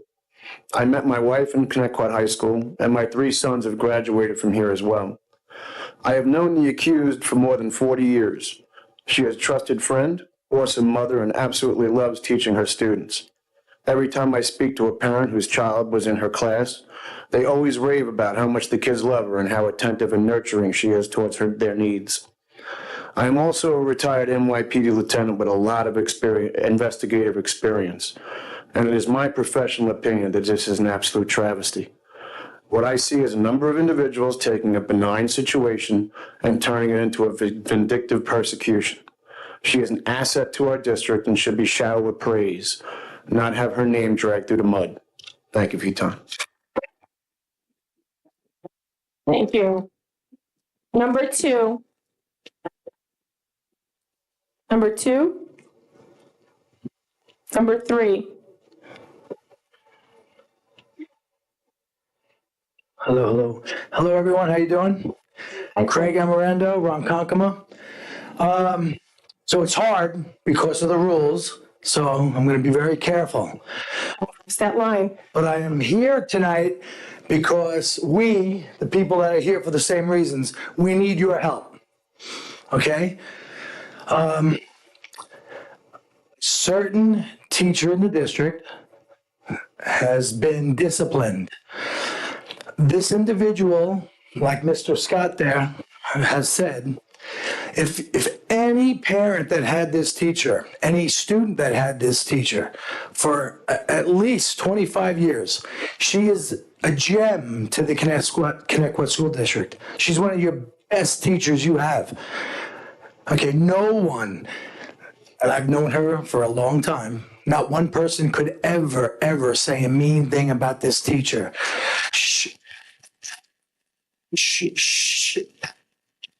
She is an angel. She really is. If everyone who knows her knows, she doesn't have a mean bone. She is a great teacher. She's great at what she does. So apparently there's some accusations. She's pulled out of her classroom. I'm sorry, we cannot get into specifics. Okay. Sorry. As a teacher as well, we're all here, hopefully, right? We're all here for kids, right? For students. right? We're all here to help kids. Pulling her out of her not being able to do her job is hurting children, is hurting those students, okay? So, in my experience, an administrator would have had to make this decision. Hopefully a board doesn't make this decision, right? They have no clue what goes on in a classroom, in a school. So an administrator makes the decision. I understand that. But now I am asking the board to do your due diligence and find out what actually occurred, and please do the right thing. Okay, please. Speak to her. She'll speak to you. One-on-one, have a conversation. Ask what happened. Ask what occurred. Okay? Please, do that. Do that for the community. Do that for those students at that school. All right? That's all I ask is please do your due diligence to correct what happened, because what happened was wrong. And I thought I heard a rumor that you were going to let public speaking go first before anything else. It is first. We haven't done any board business yet. We didn't go first. No, we did not go first. Presentations, so that was a little added on us. Thank you very much for listening. Thank you. Number 4. I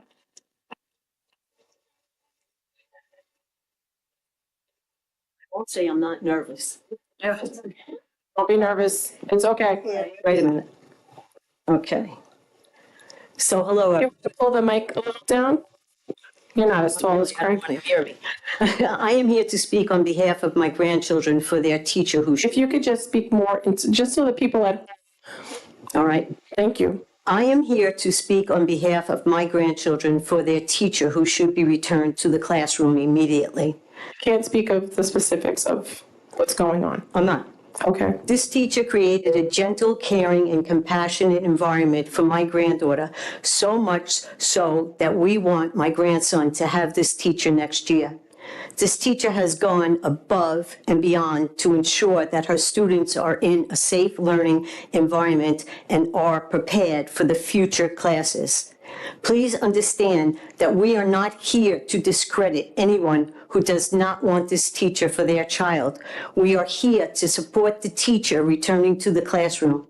In today's day, I sometimes feel like newer parents watch the news and fear things they see happening on TV so much that it makes them want a robotic teacher. When those older folks like myself know it is better to have a warm, caring teacher. One that has left her print on so many graduates who still love and talk about this teacher. This teacher made a positive impact on my granddaughter and so many other students. Please take our request into consideration and do your due diligence to be financially responsible by returning her to the classroom rather than paying another sub in the middle of the school year. Our children deserve continuity with their education. Thank you. Thank you. Number 5.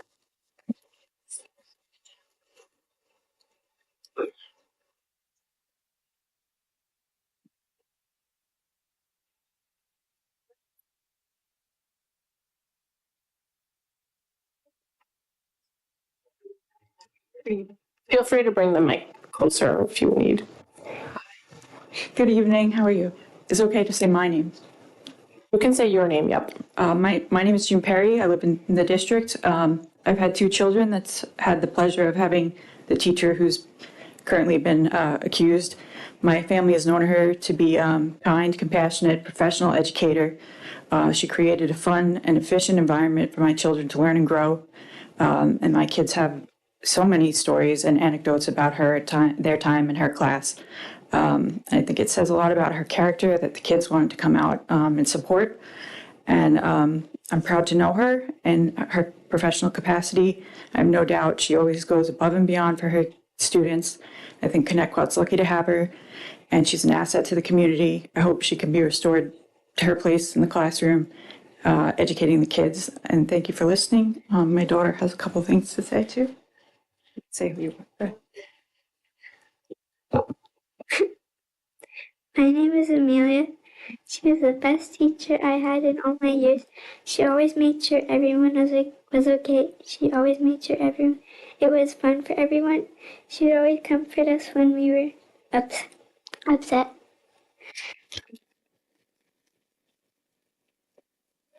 Thank you for being brave and coming up and sharing. You know, Marisol, let's just let the community know something. You don't have to say your name. There is no requirement. You can say your name. You can. You can, but I'm just saying you don't have to. If you want to come up to the mic and you want to speak, you don't have to say your name. You don't have to say where you're from. This isn't, I know the town of Isis, it's good. Loving experience. I know, Craig, but you know what? I'm saying it just so that people don't feel comfortable. They're allowed to just come up and speak. The kids can speak without saying who they are. It's absolutely fine. Right. You don't have to say your name. You can say your own name. We just can't speak of names of our employees. Number 6.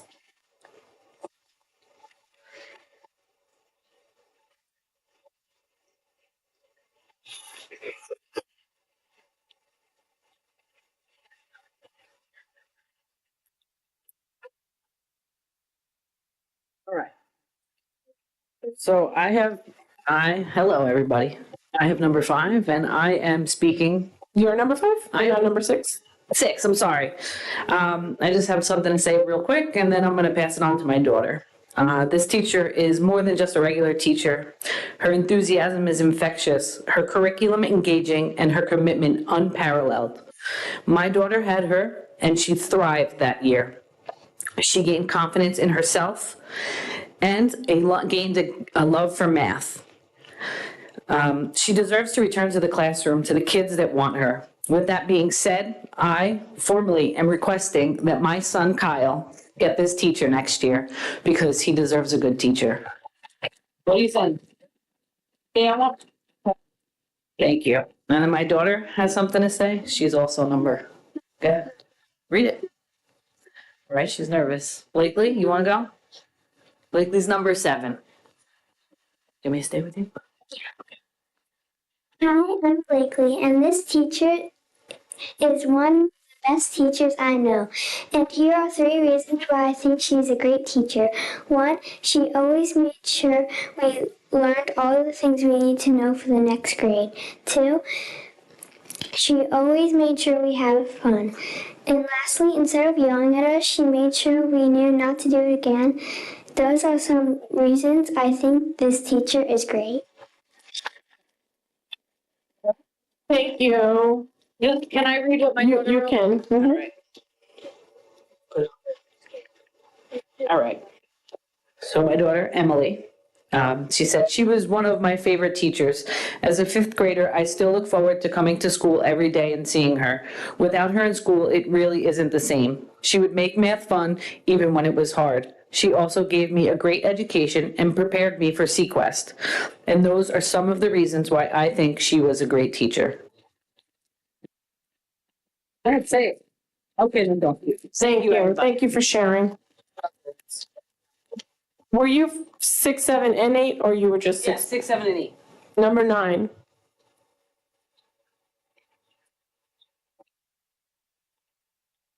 Number 10.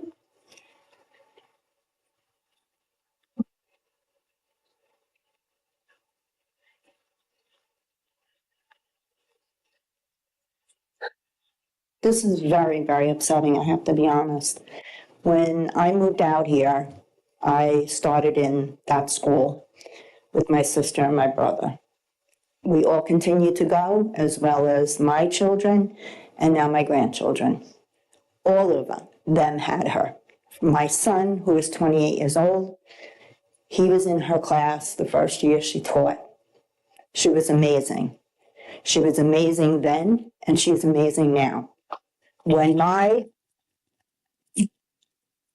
11-year-old grandson is now had her, he had her for 2 years.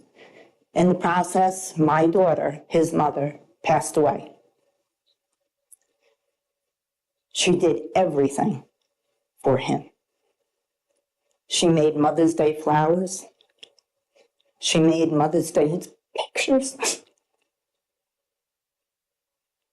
She did everything, including make him feel like he wasn't alone or different.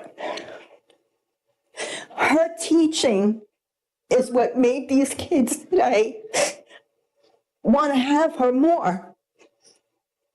I have neighbors who are in kindergarten and they talk about her. My grandson wanted to come tonight so he could explain to all of you how she made him feel special in both years of her classes. She's not just a teacher. She is everything to these children. And my heartache that I feel is because there is no other teacher, and I'm out here 50 years, that will be able to do what she did for these kids. And I'm asking you to please bring her back so the other kids can have the chance that my grandson did to enjoy his school years and to make him feel like he wasn't different, but he was going to be okay. Thank you.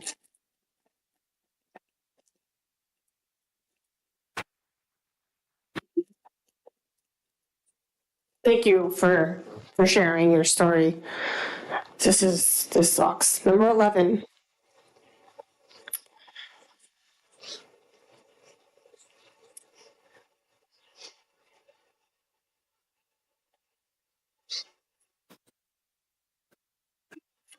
Hi. I'm definitely going to be in the minority here, so just hear me out. Just bring the mic a little closer to you. I just want to make it clear I'm not advocating for anyone to be fired or lose their pension or anything. I stand before you deeply concerned by the fact that there are individuals who find it acceptable to defend inappropriate behavior. And I have a hard time believing that anyone would defend a male who is put in this position. I'm sorry, we just don't teeter the line and just don't go into specifics on it. It's crucial to recognize that what we are witnessing is a continuous error in judgment by this educator who appears to be relying on her students for emotional support. This individual has Hold on, I'm just going to ask that everybody just be listened to. This individual has openly discussed with parents that she is grappling with a myriad of Ma'am, I'm going to ask you, you cannot continue with saying you can speak and you can speak on another opinion, but you cannot speak to any details of this. Okay. Well, never in my wildest dreams have I ever imagined that I would need to ask my child upon asking about his day at school. Has any adults ever asked you to touch? I'm sorry, I'm just, we cannot.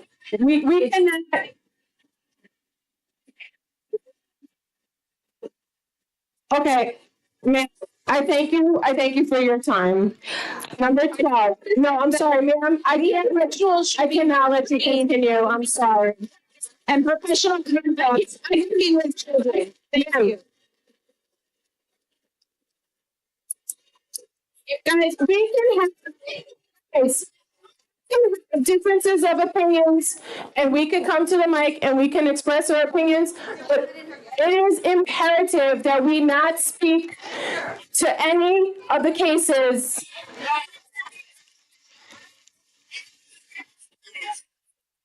Guys, order. I need everybody to just take a deep breath. I want to hear what you all have to say. It's important for me to hear what you have to say. But it is also important that you follow the rules and the policy of the district.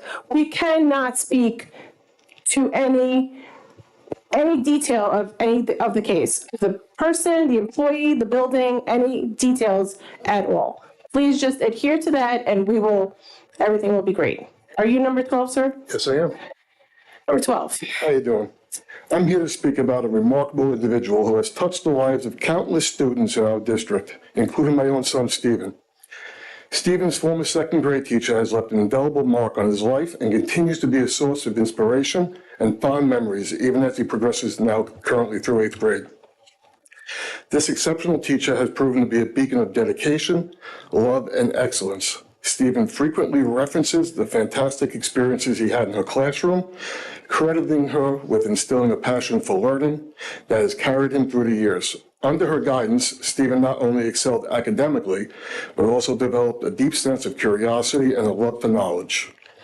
This teacher's loving and caring nature is unmatched. She possesses a unique ability to connect with her students on a personal level, making each child feel valued and understood. Her classroom was not just a place for academic growth, but also a sanctuary where students felt safe, encouraged, and motivated to reach their full potential. It is no exaggeration to say she is one of the finest educators in this district has to offer. Her absence from the classroom is a significant loss, not only for her current students, but the entire school community. Each day without her in the classroom is a missed opportunity for our children to benefit from her wisdom, compassion, and unparalleled teaching skills. As a parent, I ask you to consider the impact this extraordinary teacher has had on the lives of her students. She has left a lifelong impression on Stephen and many others, shaping them into confident, capable individuals who are eager to learn and succeed. It is our collective responsibility to ensure that such a talented and dedicated educator is returned to the classroom where she belongs. Thank you for your time. Thank you. Number 13. Let me take a deep breath. The fact that this teacher's name is being bandied around the district and her reputation is being sullied by one, maybe two individuals on preposterous allegations is absurd. I've lived in this district for 48 years. I am a Connecticut alum. I am the parent of 3 children who have graduated Connecticut High School. I am an educator myself for the past 26 years, so I can kind of understand the scrutiny that teachers are currently under in today's climate. But the fact that this teacher in question has had to endure this and has to been humiliated in front of her classmates, her teachers, her children, her own children, is just a travesty. I've known her for 45 years. We went to OBJ together before it was OBMS. We went to high school together, and we've maintained a beautiful friendship for the past 45 plus years. She is exactly what you want in a teacher. She exemplifies everything you want in a teacher, especially someone in the K through 3 band. She's kind, she's loving, she's nurturing, and she's done all this for the past 27 years. She's phenomenal, and that's evidenced by the fact of all the people that are here today for her. They're not, no offense, they weren't here for your budget. They weren't here for your pat on the back. No offense, great, love Connecticut alum, but they're here for her, right, guys? They're here for her. And you wouldn't have all these people requesting her if any of these ridiculous allegations were true. You just wouldn't. You have one person who's got to be in her bonnet. I don't know why. But again, based on the number of people here that are speaking about her professionalism, her caring, it's just a colossal waste of taxpayer money that is even happening. And when are we going to get back to the business of education? This is a witch hunt. It needs to stop. You need to get that respected, loved, nurturing veteran teacher back where she belongs. And this has to stop. Thank you. Thank you. Number 14.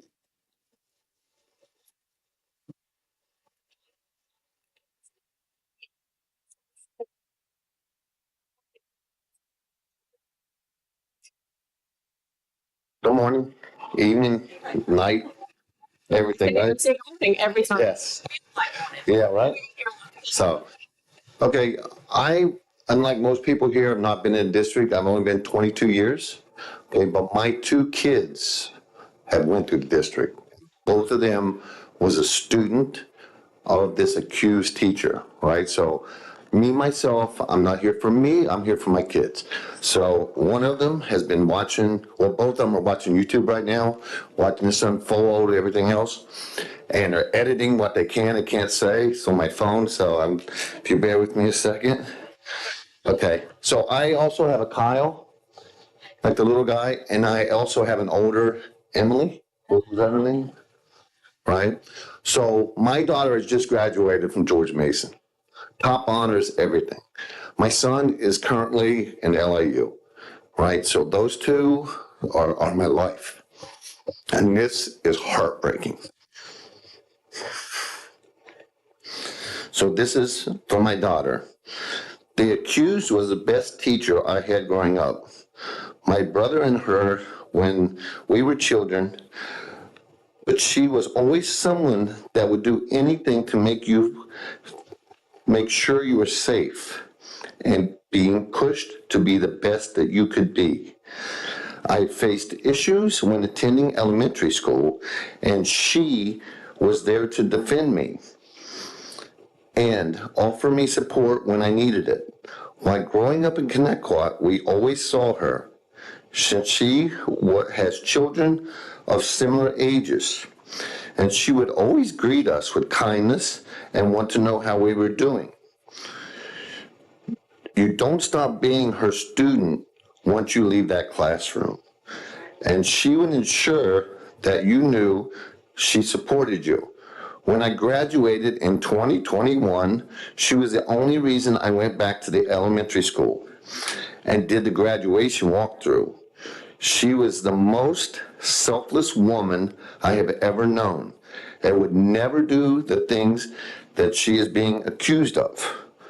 She is a perfect example of the kind of person a teacher should be, a kind, genuine person with a passion and knowledge of pushing students to be the best they can be. Now, when I read this to you, I would hope you see how she's affected my daughter. My daughter, my son, begged me to come here because I couldn't come here. One's in college and one's in Virginia. And this is killing our family. It should be killing the district. I think about these little kids that's over here. These are my kids. And that's the way you guys should be thinking of this. That little girl came up here, that was my Emma. 10 years ago. And I would just hope that you guys can put this to bed quickly and get her back. Thank you.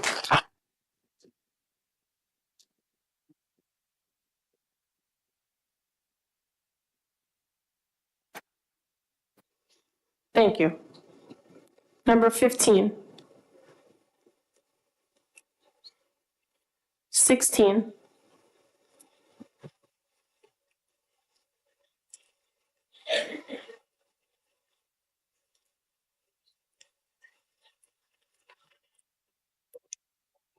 'Good evening.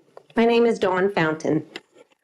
I didn't really know what to say, and Dr. Centimore said something that was so insightful. We need to talk about celebrating our people. This is a woman who needs to be celebrated. She is amazing. She defines Connecticut. I'm a Duffield graduate. I'm a mother of 4. 3 of my 4 walked those balls, and 2 of the 4 had her as a teacher. And when I tell you she is like no other, we need to celebrate her. The back to school night. How many teachers give you their cell phone and say, please call me, text me, no matter what? This person does.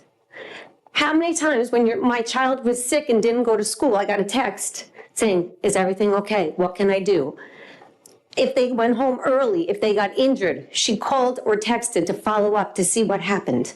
When my father-in-law died, she called, she sent a beautiful message to my family. I have a 27-year-old, a 15-year-old, a 13-year-old, and a 10-year-old who spoke tonight. This woman is amazing. She has impacted my family, just like everyone else here. I have not been at any one of these meetings. I have lived in the district most of my life, but I felt that it was important that I come here tonight to speak on her behalf. We need to represent her. We need to support her. We need to love her. She is beloved. She is Connecticut. I beg of you, please return her to the classroom. Our kids need her. Thank you.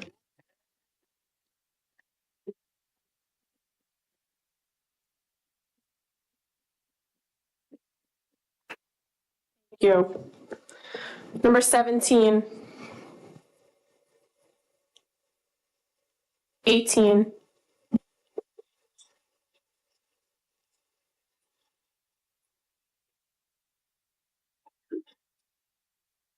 Hello all. I'd like to address this person by the innocent person, not the accuser. Right, everybody? I'd just like to start by saying, what teacher for 20 years still sends you a text message around Christmas remembering your son, giving her a cookie jar with cookies, and thanking and remembering that it's out for display for her family every year? I like to say I was a class mom in her room. I know what she was about. I saw what she was to the kids, how involved she was, how she engaged with them. I'd like to also say I have a special needs child who now is 25 years old and is very successful. He has owned a home, he has a great job, he is engaged, he has gone so far. If I told you when my son was in first grade, I didn't know where I was going with my son. He was going to be living with me forever. This was the foundation. This teacher was his foundation. He didn't get this way in 11th grade, 12th grade. There was a foundation. And she was one of the first teachers that engaged with him. She never made him feel different. He loved the Yankees. She embraced the Yankees with him. She made him feel so special. He could barely speak. He couldn't even do the spelling words. He couldn't handle the math. He couldn't do the comprehension reading. She never made him feel different. He always felt he was part of the class, and he really truly wasn't. He was not at the same level of all those students. His reading level was so behind. But she was the beginning foundation of his education in first grade. And he wouldn't be where he is till today. So I really wish anybody with half a decent brain would really think that a parent with a special needs child would need a woman back in the classroom like this. You have average students that are great, educated, smart, but when you have a special needs child, you want a teacher like this. You are leaving your child in a classroom who is lost, who is not as advanced as the other children. You want a woman like this or a man. You want someone who's going to embrace them and make them feel loved and special. And this person who is innocent did that for my child. And he probably wouldn't be where he is today without her help and support back in the early years of Duffield. So I really ask you, so please bring her back to the school, but just the needs of even special needs children that really could use someone like her. I appreciate that. Thank you.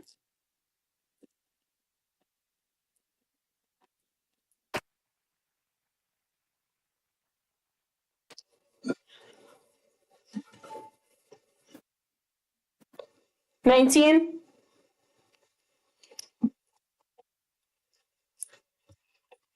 Hi, my name is Emily. I'm a senior at Connecticut High School, and this is my first meeting, so I'm nervous, so just bear with me.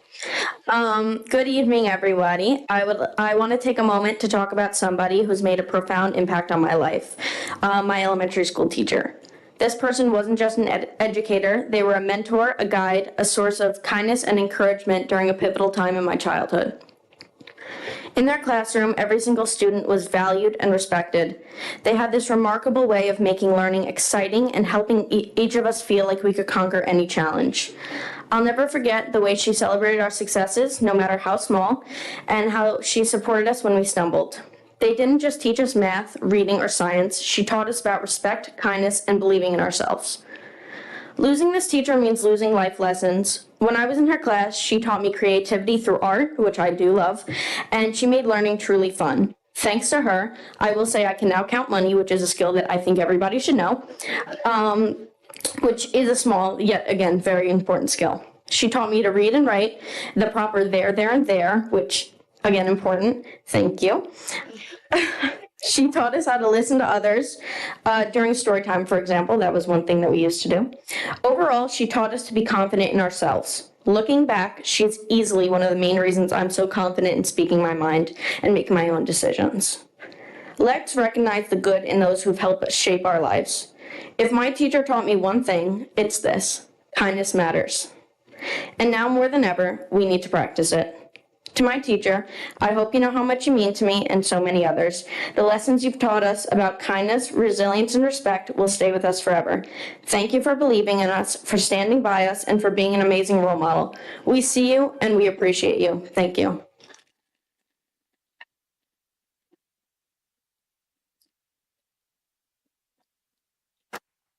Thank you. Thank you for sharing. Number 20.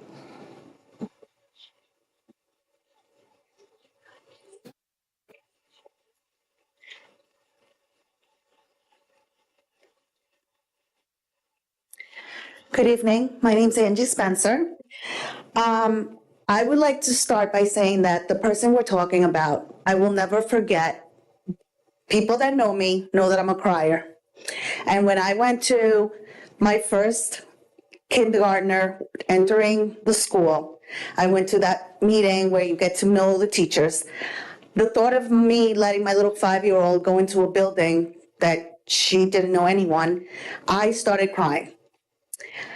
And this teacher came up to me, put her arm around me and said, "Don't worry, I'm going to get your child and I will make sure that she is well taken care of." And that's what she did. This child now is in 11th grade. And when I told her that I was coming here tonight to speak on behalf of this teacher, she was very upset that she couldn't make it. But she sent me this text message. This teacher was my kindergarten teacher, but she was more than just that. I look forward to going to school because when I was at school, I felt at home, knowing I had someone who cared for me just like a mom. This teacher loves like no other and puts her best foot forward when it comes to her students. She cares about each and every one of them and pushes each one to be the best. She is more than just a teacher, but someone who leaves a lasting impact on just her present students, but the ones in the past as well. She believes in each and every one of her students, and she has passion behind her belief. She is an amazing person inside and out. So this is my 16-year-old who had this teacher 11 years ago. And then I also have my son who currently is in 8th grade. After I had my daughter with this teacher, I had no doubt that I had to get my son into this woman's classroom. And he also texted me. Now he's in 8th grade, so he had her 7 years ago. And he... We have to be cognizant to not say the grades. Oh, okay, I'm sorry. That's okay, thank you. He wrote, "This teacher was the best teacher I could ask for. She was always there for me through my highs and my lows. She'd always know what to say if I was feeling upset. She means a lot to me and is still a big part of my life." Because like we've all said, she is a member of the district. So anytime that she sees our kids outside of school, she doesn't think of them as, oh, it was a student I had years ago. She still thinks of them as, no, this is a child that I still have and I still love. Please allow this person to go back into the classroom where she belongs, doing what she loves. She loves to love these kids. She loves to take care of these kids. She is not a robot. She is not a robot. She is a woman with a huge heart. Thank you. Thank you. Number 21.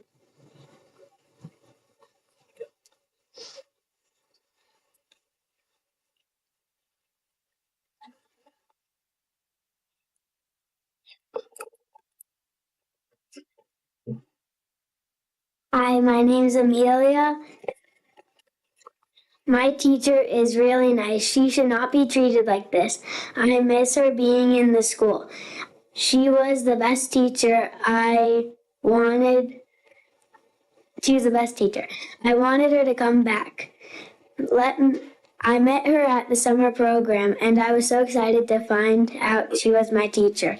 Please bring her back. The rest of us miss her and want her.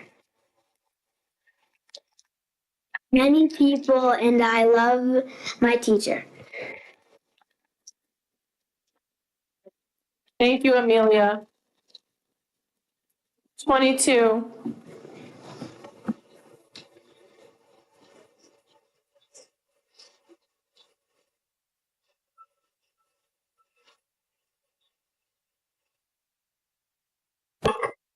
Hi, how are you? Little change of topic.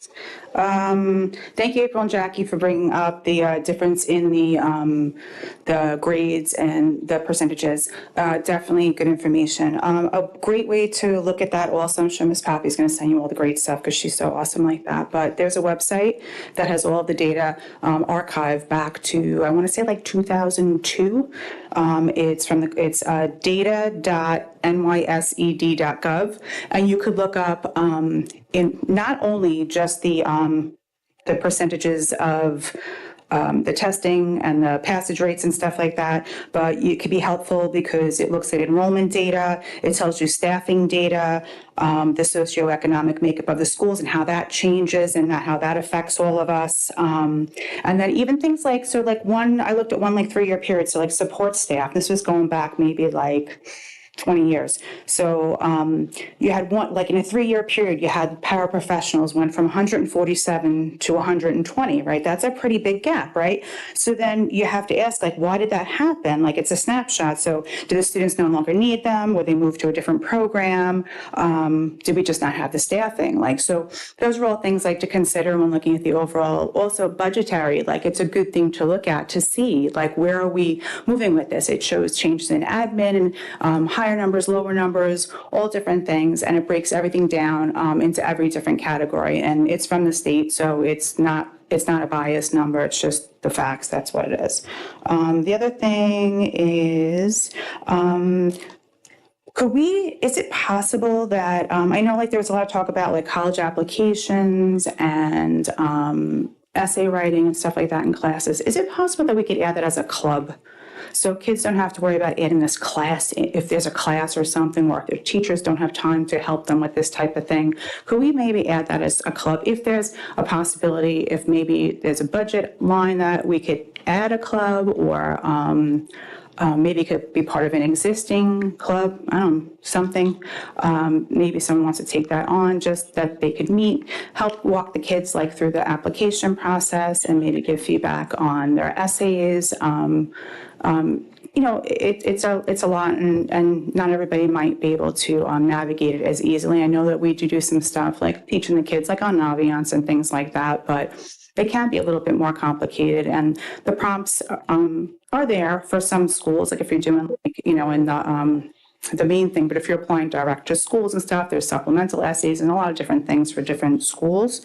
So that might be some. And also I would love to see some sort of club or something starting in middle school as well, to speak to the children and the parents regarding pathways through college and technical schools and how that would lay out for their schedule. If a child would like to attend BOCES in 11th and 12th grade, sometimes you have to make sure that your child is on a particular path with their classes. Otherwise, they will have time in their schedule in 11th and 12th grade to attend a technical program because it just won't allow for it. So if you have those conversations in the earlier grades, you're able to figure out and also have those conversations with your own child because you'll be knowledgeable about it. Thank you. Right?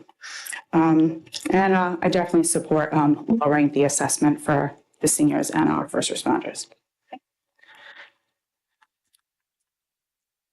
Number 23.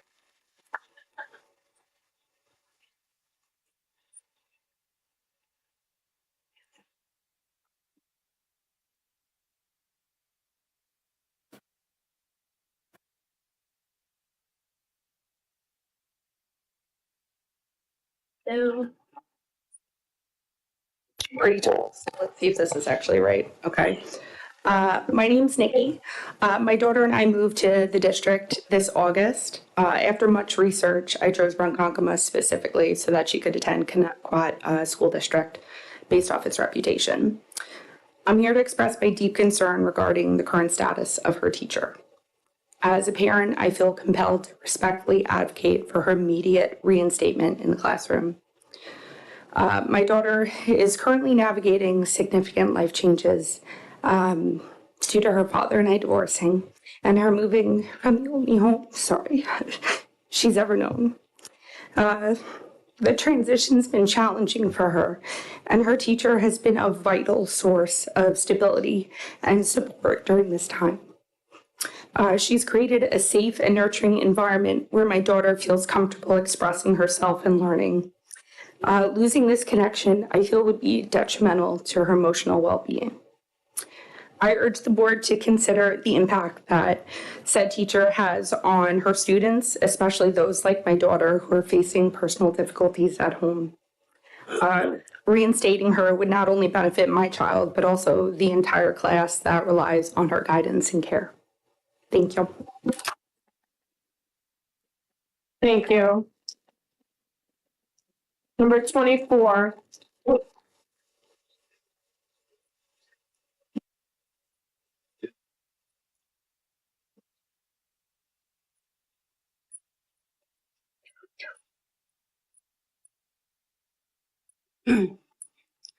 Hello, my name is Catherine Flesser, and I'm also Connecticut community for over 30 years. Two of my children have went through the school district. One is now 24 and the other one is 22. I actually just heard about this today, and again, I've never been here before. And when I had heard about what happened with this teacher, at first I was outraged, and then I was sad to hear that this teacher has been taken out of the classroom to not be beneficial to the children that need her. I also was a parent of divorce, and she was very nurturing and loving and caring during my divorce to my child. And I really, really hope that you guys make the right decision, which is the right decision, and bring this teacher back to the classroom. Thank you very much.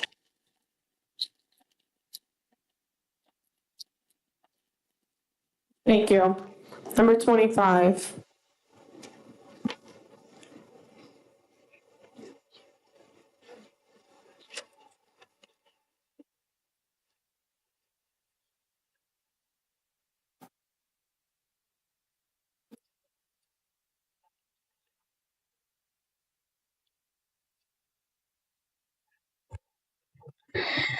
My name is Samuel, and I was in her class. I wish deeply that you bring her back. She's a really warm-hearted person. She took good care of me. She made me feel special. She's a great teacher. She made school fun, and she showed creativity beyond her heart.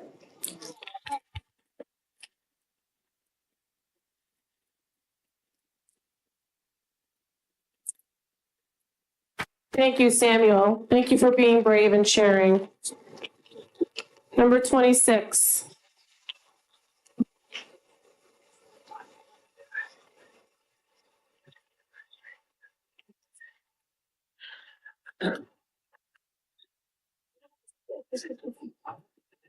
Hi, my name is Denise Hughes, and I'm scared.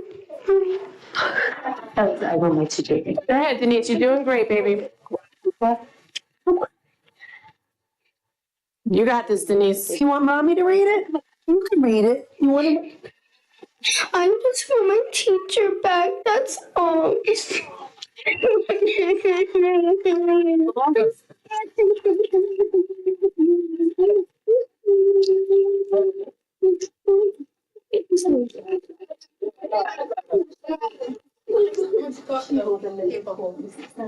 Talk to the kids, they know.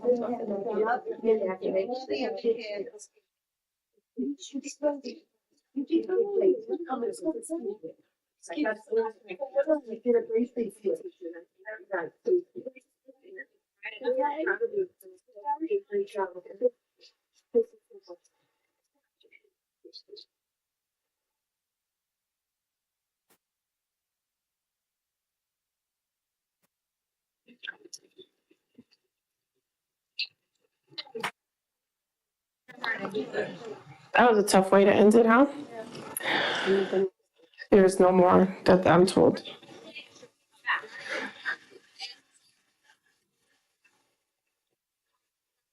I do want to thank everybody for sharing they want to speak now before. I'm told that there's 26. Is there 27? Is there anybody else who wants to come to the mic before we move on? Come on down.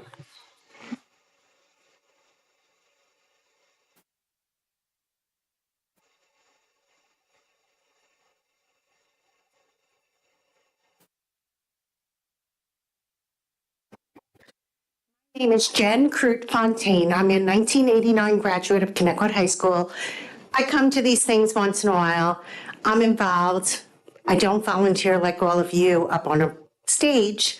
I do my volunteering behind the scenes with the kids. I've been in this district now for almost 54 years. I've known this person, this innocent person, for probably 45 of them. She's older than me, so she was a mentor my whole life, almost like an older sister to me. She's very heavily involved with my own kids. I've seen her with kids. I know her. She is what makes Connecticut good. So I don't understand why the masses get hurt for whatever feelings were hurt or uncomfortable situation that was created. It cannot be that detrimental that we can't take a teacher aside and say, hey, this situation occurred. It's not a good situation. Maybe we should do a little training to make a parent or somebody happy and move forward and learn from the situation of what not to do and what we should do in that environment. Instead, we're taking our taxpayers' money, a wonderful teacher, out of a situation that benefits the masses, all of these kids. She is what makes Connecticut good. When I came home today, I didn't see this on Facebook or anything. My phone started blowing up this morning.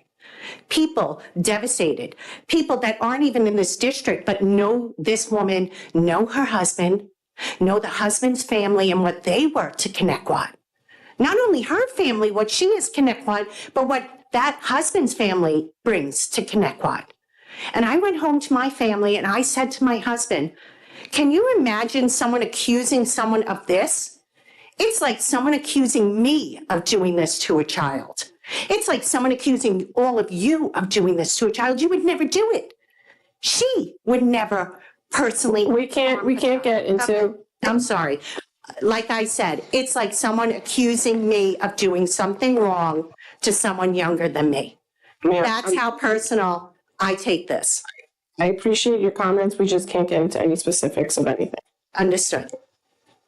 Protect the kids, protect our school district. Don't let the good teachers be taken away from our school district. You all know me.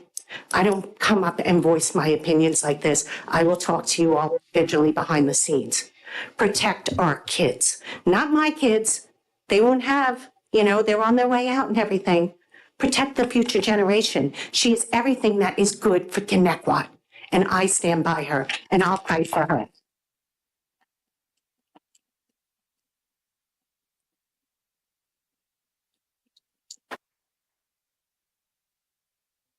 Good evening.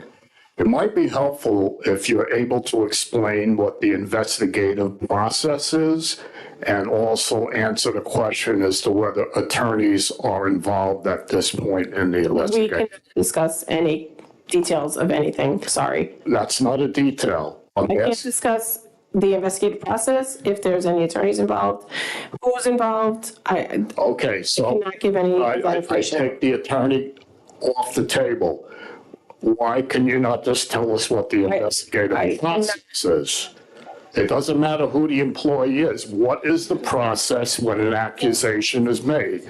It's a simple question. What's the process? The process depends on what the charge is.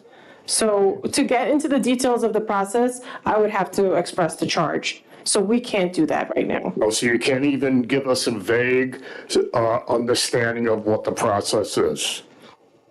If there's wrongdoing, the person is approached and they are spoken to, but I can't get into any more specific details.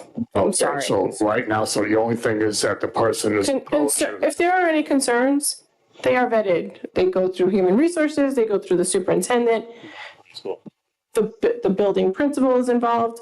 I can't get into any more specifics. I do apologize. I know everybody here is curious. I know people on social Okay, so let me ask this question. Is there a policy and process in place? Because it sounds like there really isn't. So if there isn't a process or a policy in place when an accusation is made, then what you end up with is chaos.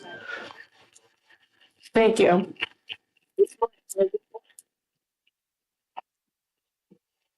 I want to thank all of you for coming and expressing. I feel the emotion, I feel the love, and I appreciate everybody coming to speak. The little kids, heartbreaking. I mean, brave to come and speak to us. Thank you.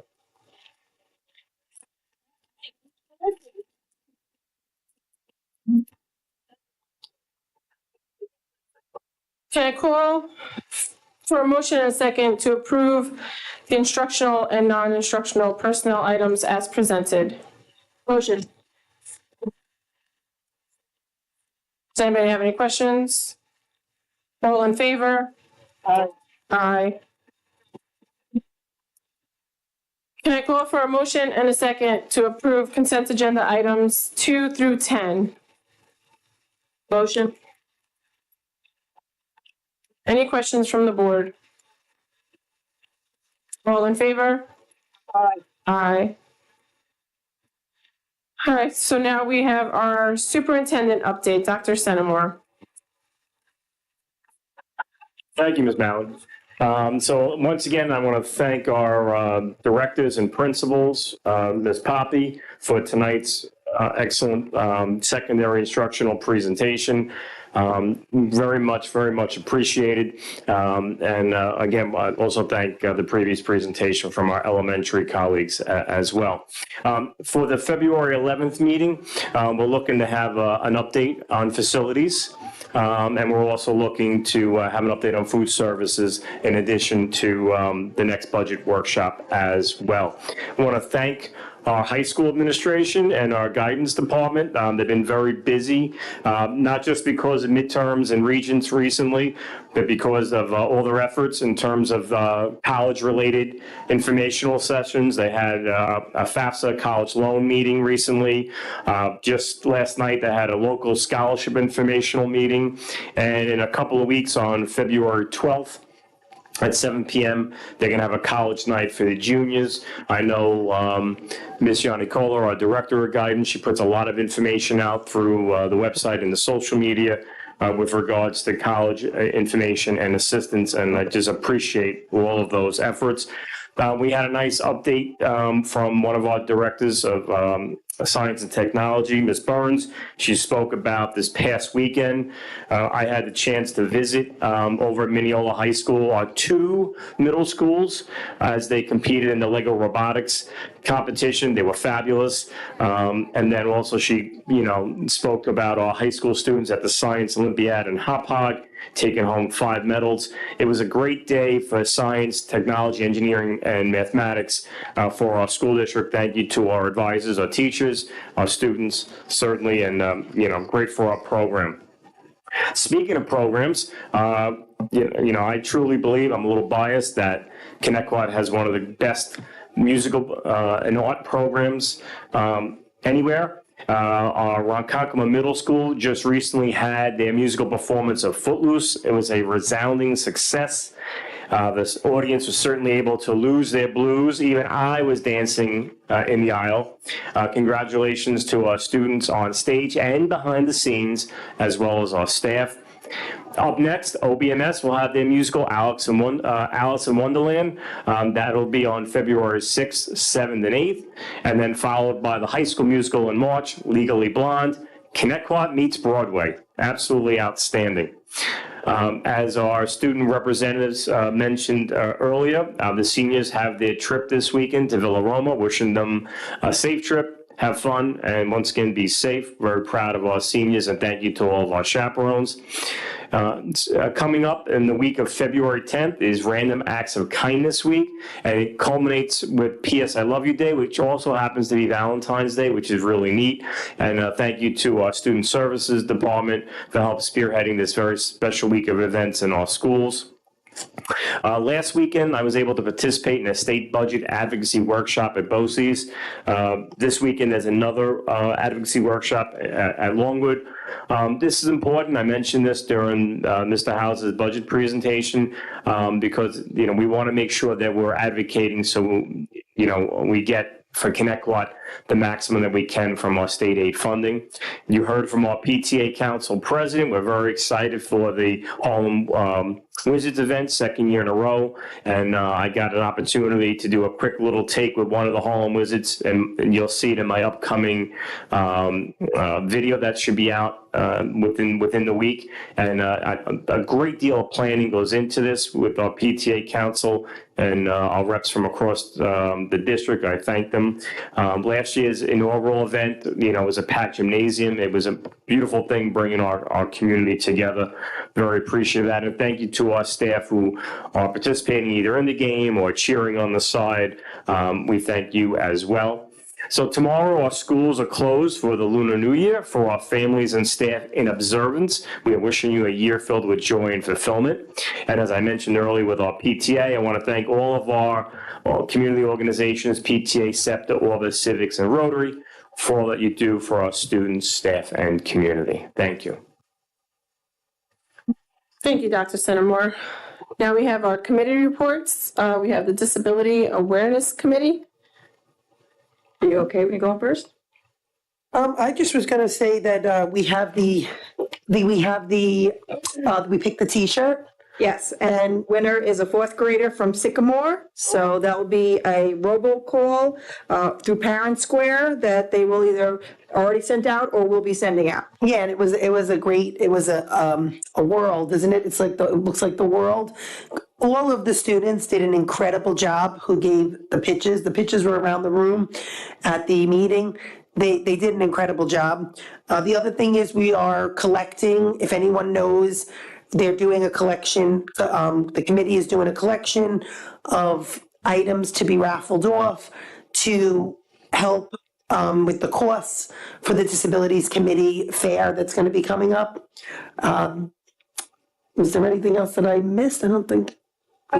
Just that for the month of March is disability awareness. So we will be celebrating 5 famous people who have disabilities. Oh, yes. And each week they will be announcing the person and their disability and why they've overcome it and became, what they are today. Yeah, they picked famous people and they kind of made them different. So one person is going to have ADHD, another person is going to be fighting autism, another person it was dyslexia. I know that they was all different. They wanted to make sure that it was a variety, so people who had different special needs saw how much they overcame and could relate. That's about it. Cool. You guys go back and forth. I love it. Thank you. The Food Service and Nutrition Committee. Do you want me to start? Do you want to start? Okay, so one of the things that I noted was they're looking to add a pizza station at the high school, which would be amazing for the kids, give them another option. And there's going to be a guest chef day in March in all of our schools. So between the first 3 weeks, they will be rotating throughout the 10 schools in our district. So everybody will get a chance to experience our guest chef, who I'm told is interactive with the students. They tell them about the ingredients that they're engaging them to, I guess, or introducing them to, because some of these are new ingredients that they hadn't been exposed to. I know in the elementary schools at the last guest chef day, they had sweet potato chips, red cabbage chips, kale chips. At the secondary level, they had a cheesy chorizo enchilada bake. So things that kids may or may not have been exposed to, and then they could try. Yeah, we also went over our mission statement. We also discussed trying, to tie in the holidays with the food. We, looking into February for Valentine's Day and of course PS I Love You Day, they're on the same day. There's some way to bring that into the kitchen for the kids, so we discussed that. We also discussed too, a very good question was brought up that, the concern with rising costs in general of food, just don't trip on the wire. And, what do we do? We are covered. It's, maybe Bob, you can explain a little bit robust and succinct, I'm using your terminology, about that we are covered, that even though you can go to the store and the eggs are, going up and up, we're okay in the district, Yeah, I think the Food Service Management Company, Aramark, addressed that question that we had asked. Mainly, would we be affected via a supply chain or even shortages in certain products? But for the most part, because they have long-term contracts with their suppliers, for the most part, they're guaranteed a fairly steady flow of product to the schools. Thank you. And the other thing I wanted to do is, because we always see, there's always the talk about the food, the quality, my kid doesn't like it. And I know for me, one of my things is portion size. And I look at this and I say, a kid who's, taller than me, which most of them in high school they are. And, what is it with these sizes? And I know we are we're stuck. Federally, there are guides. We're stuck with what we can serve. We're stuck with the juice and fruit juice is considered the same as actually getting an actual fruit as far as the food content. So I was wondering, now that we have a new administration, since that is federal, now that we have President Trump, can we try to advocate again, now another letter, I know we've done this in the past, maybe to the USDA to help with that, to fix the portion sizes so we can be a little bit more flexible with that. And perhaps even, you might have a kid that maybe they like, I don't know, the mozzarella sticks, but they don't like the vegetable that comes with it. Well, they're allowed to get maybe 2 things. I'm just giving an example. So instead of throwing the vegetables in the garbage, let them get 2 orders of the mozzarella sticks, so they're at least eating. It's something like that, if we can advocate. So I just wanted to ask the board for support, if we can perhaps try again to advocate for a change with that. I know it's a long shot, we'll talk federally, but we are stuck, and we hear the parents, we hear what's going on, we want to try to do what we can for them, for the students. So I would definitely would support that, because I've been a big advocate of portion sizes being too small across all levels. Yes. But another thing that I wanted to bring up that I learned at the committee meeting was that all of our ingredients for all the things we serve are posted on our website. So I thought it was our website. It's actually posted on a website called School Dish, which I requested that link be somewhere on our district website so that we can just click on the link and it will take you to all the ingredients. So if you want to see the ingredients of the foods your children are eating, it's School Dish. And I did request that the board be notified of the guest chef days, please, because who doesn't love new foods? The Nutrition and Wellness Committee. I don't remember who was on that. Which one? Nutrition and Wellness? That's me. Wellness and Nutrition Advisory Committee. We met on January 21st, 2025. I'm sorry, this says 2024. We went over healthy snack suggestions for individuals, fundraising activities during the school day by the school co-curricular clubs and PTA. Fundraising activities outside of the school, same thing, to see what foods are being brought in. We went over curriculum-related activities that have to do with wellness and nutrition. We went over school and class parties, celebrations, and events, and what healthier options we could look into bringing in or suggestions for the school. We looked into food marketing in schools, facilities for physical education instruction, what other physical activities we could implement, and what monitoring and review we could go over. Banning of red dye, how does this impact the food served for students? We looked into changing over things like potato chips, for instance, and trying to bring in something healthier. Mrs. Pisani was really great. She had samples there of things like coconut chips and banana chips and things like that, trying healthier snacks, making it a baked option, even though what we have already is whole grain. The baked would be a better suggestion. Also trying, like I said, these baked fruits and vegetables as an alternative. It was a very, very good experience. I'm happy to be on the committee and see where it goes. We have another meeting coming up. Go. The Bullying Prevention Committee? What is it? What is it? Bullying? That's me. Yeah. Oh, wait, I also wanted to say, I had the page here for it. They looked into a guest chef with veggie chips, and that was a big hit, they said too. And looking to get the popcorn chicken that is healthier, that they already said they're in the middle of doing. As for the bullying prevention, that was the day after our last board meeting, so it was January 15th. I have that we went over the feedback from the visit to Comac High School, the Empowering Students Preventing Bullying, Discrimination, and Hate Crimes, that I went to with Dr. Centimore on 12/13/24. It was an excellent presentation, something we were looking at if we could bring into Connecticut. There was bullying prevention programs that we spoke about, the review of turnkey training, strategies to stop bullying, cyberbullying, and social aggression. They looked into high school ambassador training for ABC students, school-based bullying prevention teams, mental education literacy, lessons K-5, looked into focus groups, students' voices on issues related to mental health. They went over the Random Acts of Kindness Week, which is going to be February 10th to the 14th.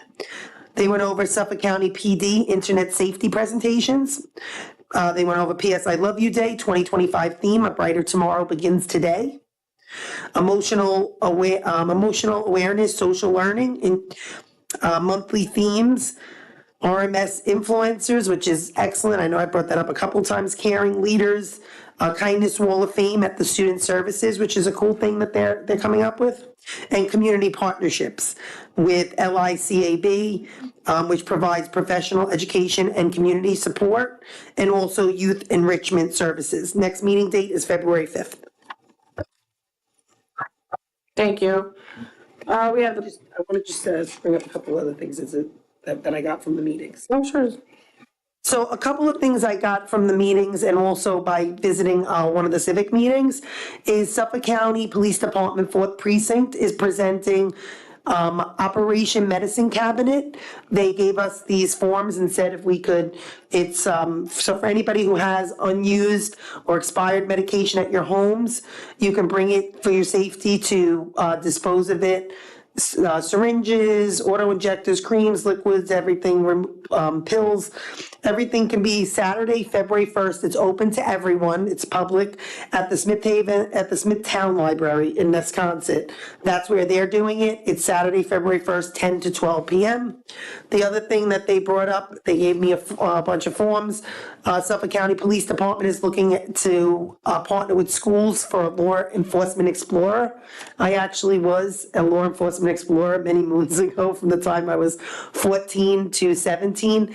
It's part of Boy Scouts of America. It is an exceptional program for any child who has any interest in going into civil service, first responder, even if they're looking into going to be a fireman or EMS, because you work jointly. They do all sorts of programs. You get to, ride with police, speak to them. You get training, community service, practical experience, character development. There's all sorts of life skills and crisis intervention and laws and procedures from patrol you learn. They're looking for kids. In order to become a member, you must be within the ages of 14 and have completed 8th grade and 20 years old. To find out any more information, just contact any one of your local police departments from the 1st to the 7th precinct. They're all looking for more explorers for their program. Again, it's a great program. Thank you. Nope, go. My last one. There will be a meeting for, there's a meeting next month for both civics, right? I don't know for. We don't have. You don't have one? Okay, there's definitely one for Greater Ronkonkoma, and I know that the Oakdale one is doing it in the Oakdale Civic is doing their meeting in March. I will give those dates at the next meeting. But March 1st, there's going to be a Hoops for Ronkonkoma Arts and Athletics at RMS Gym for any student in grades K to 8 that wants to look into it. There's going to be this form, I think, Dr. C, you were putting on is it on the website? It's in the virtual backpack. It's in the virtual backpack, but it's just so you guys know that's another event coming up for the young kids from one of the civics. Thank you. The policy committee. We had a policy committee today. It actually was very quick. We only had to go over policy 5100 for attendance and policy 1500, public use of facilities. There was minor changes. We had a few questions, so we have to actually go back just to see, what we're going to be adding in. And we had some federal and New York State guidelines to follow, but nothing major. So you will see them probably on our docket either next month or the month after. Yes, we were possibly going to, it would have taken too long to discuss the Title IX changes that we need to revert back to the 2020 procedures due to it being federally struck down. So, but we're going to do that in our next meeting. So there will be, I believe coming up, we'll have all those policies back once again. So I just want to let the board know that that's coming up. We did get a nice fat binder today with all that information in it. So that's going to be coming. Great. Thank you. So moving on to Board of Ed topics, we have board budget codes. So the board has a budget for travel and conference as well as memberships and subscriptions. I think we owe Mr. Hauser the line item, right, for the budget for next year. So if the board wanted to have a conversation about it, I have the numbers here. I'm reading them off of Ms. McCarthy's email. The NISBA annual convention, we have a budget of $2,400 right now. The NISBA Capital Conference, we have a budget of $2,000. NISBA conferences and workshops, we have $650. And the Scope Annual Dinner Meeting and Awards, we have $425 allotted. For the NISBA membership dues, we have $13,600. For the Nassau Suffolk School Boards Association membership dues, we have $4,350. For ITSPA, we have $65. For Scope, it's $3,300.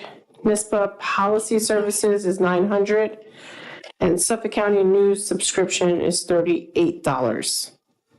So I don't know if the board would like to keep the money as is or add or subtract.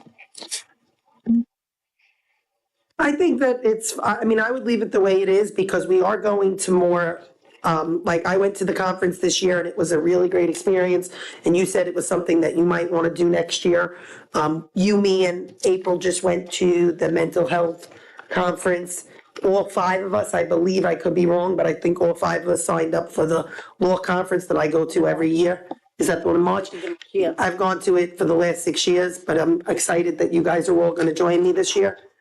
These are things that I think everybody should try to make. It's My concern is the annual convention price, because right now it's $2,400. I believe that is only for 2 or 3 board members, because I don't think that there was a time where all 5 of us. I spent $900. Was it $900? What I got reimbursed for, and so you have to pay out of pocket. So this would be for about 3 of us. I know that It's almost 5 free. can go, so I don't know if you guys are good with leaving it at $2,400. The reality is how many people are going to be able to do it.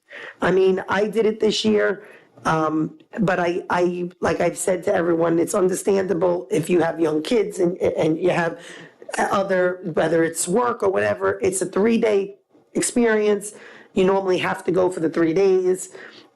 We discussed maybe calling them and seeing if they would allow us to send one board member for one night and then allow another board member to go to, remember we were saying that would be nice. Split the, not just to split it, but split the ticket. Right, to split the ticket, pretty much to say if you guys couldn't get off for the 3 days. because technically it's normally a work week. The one that I went to it started on a Sunday and it went to a Tuesday. So you know, for most people, for me, I work weekends, but for most people, if they work Monday through Friday, they'd only have to take off 2 days. For me, I took off 3 days. It was what it was.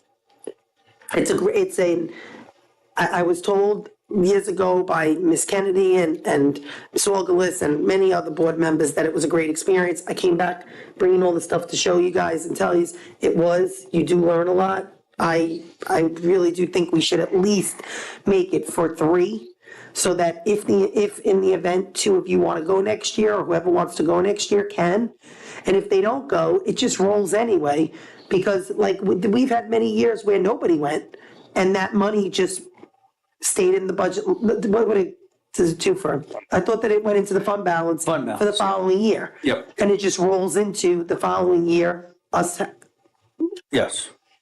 Right, so if only you went last year, we still have some of that money left over. Right, but what we're doing, it seems like this year, which is good, is if we're going to more conferences that are local, like the one we just went to, I believe was 125. Right. The one me, you, and April went to. So that may be one that like I said to you guys, I've been on the board 6 years, I've never gone to that one. I didn't even know that one existed, the mental health one. That was the first time that it actually, that I recall it coming, you know, that. It might be new, because I don't remember it being offered either. Yeah, I don't remember that one. I did? Oh. No, he might, that's what I'm saying, it might be a year old or something, but it might have just gotten past us, because like I said, I've gone to the budget one every year, and I've gone to the law one every year. And it's nice if we all go, the money from the one for the conference, you can still move that money, Bob, right? The money that we put for the conference can still be used for any of the conferences, not just. In this school year? Yes. Yeah. So even if that money, like we used only 900, the rest of that, the funds there can be offsetting the other funds for the conferences. You understand what I'm saying? Right. So is everybody comfortable with leaving the monies as?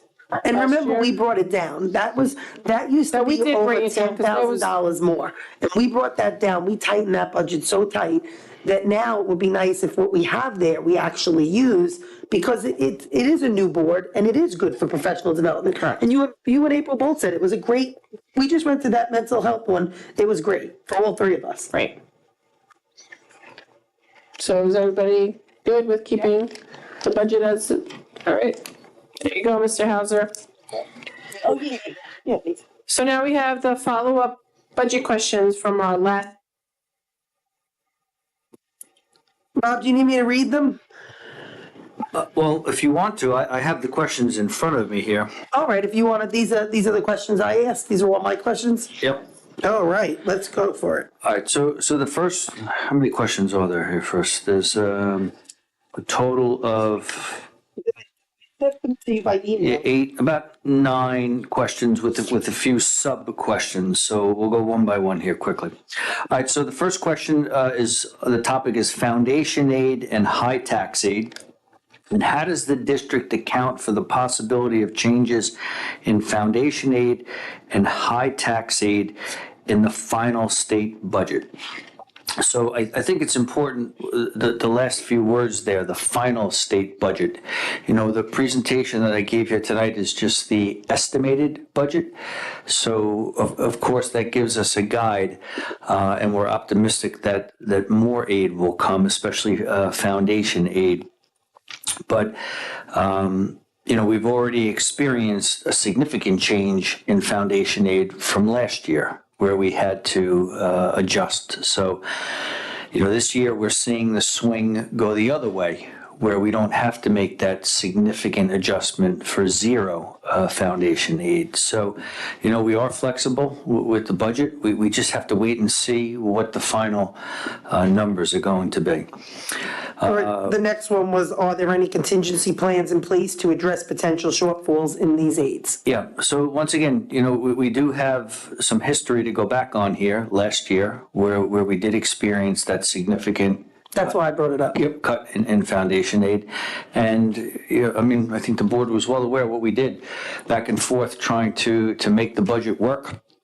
whether we use reserves, whether we use fund balance, whether we go line by line through each of, the 10,000 plus codes and trim a little here and there, that's part of the whole picture to make it work as a contingency. Understood. BOCES aid and public excess cost aid. Given the projected decreases in BOCES aid and public excess cost aid, how will this impact key programs and services? Are there efforts to negotiate or advocate for adjustments in these areas to minimize the impact on this district? Okay, so, when we talk about BOCES aid, there's a projected decrease of about $260,000. And then when we talk about public excess cost, there's a projected decrease of about $128,000. So once again, these are projections. We don't know exactly where they're going to fall. However, they do factor into the overall budget. These are shortfalls in revenue that either have to be made up from other sources of income, tapping into reserves, tapping into fund balances, or if you can't do that, you go line item by code, and you see where you're going to make it up. Thank you. So aid variability. Historically, how much additional aid has the district received beyond projections, and how is that accounted for in budgeting strategies? Does the district engage in active advocacy, which I already know this with state representatives, to secure additional aid? So the second part, I know we are actively doing that. We did that with Alexis White. We've done it with Doug. We've been very lucky that we do have a lot of great government officials in our area in Connecticut who do advocate for us so strongly. So really just the first part, how much additional aid. So, if you go back, let's just pick 5 years, for example. We know 4 of those years, when you look at the individual aid categories, those 12 aid categories, the foundation aid being the largest one, we were for the most part given the 3% that save harmless. And then we had that exception with last year.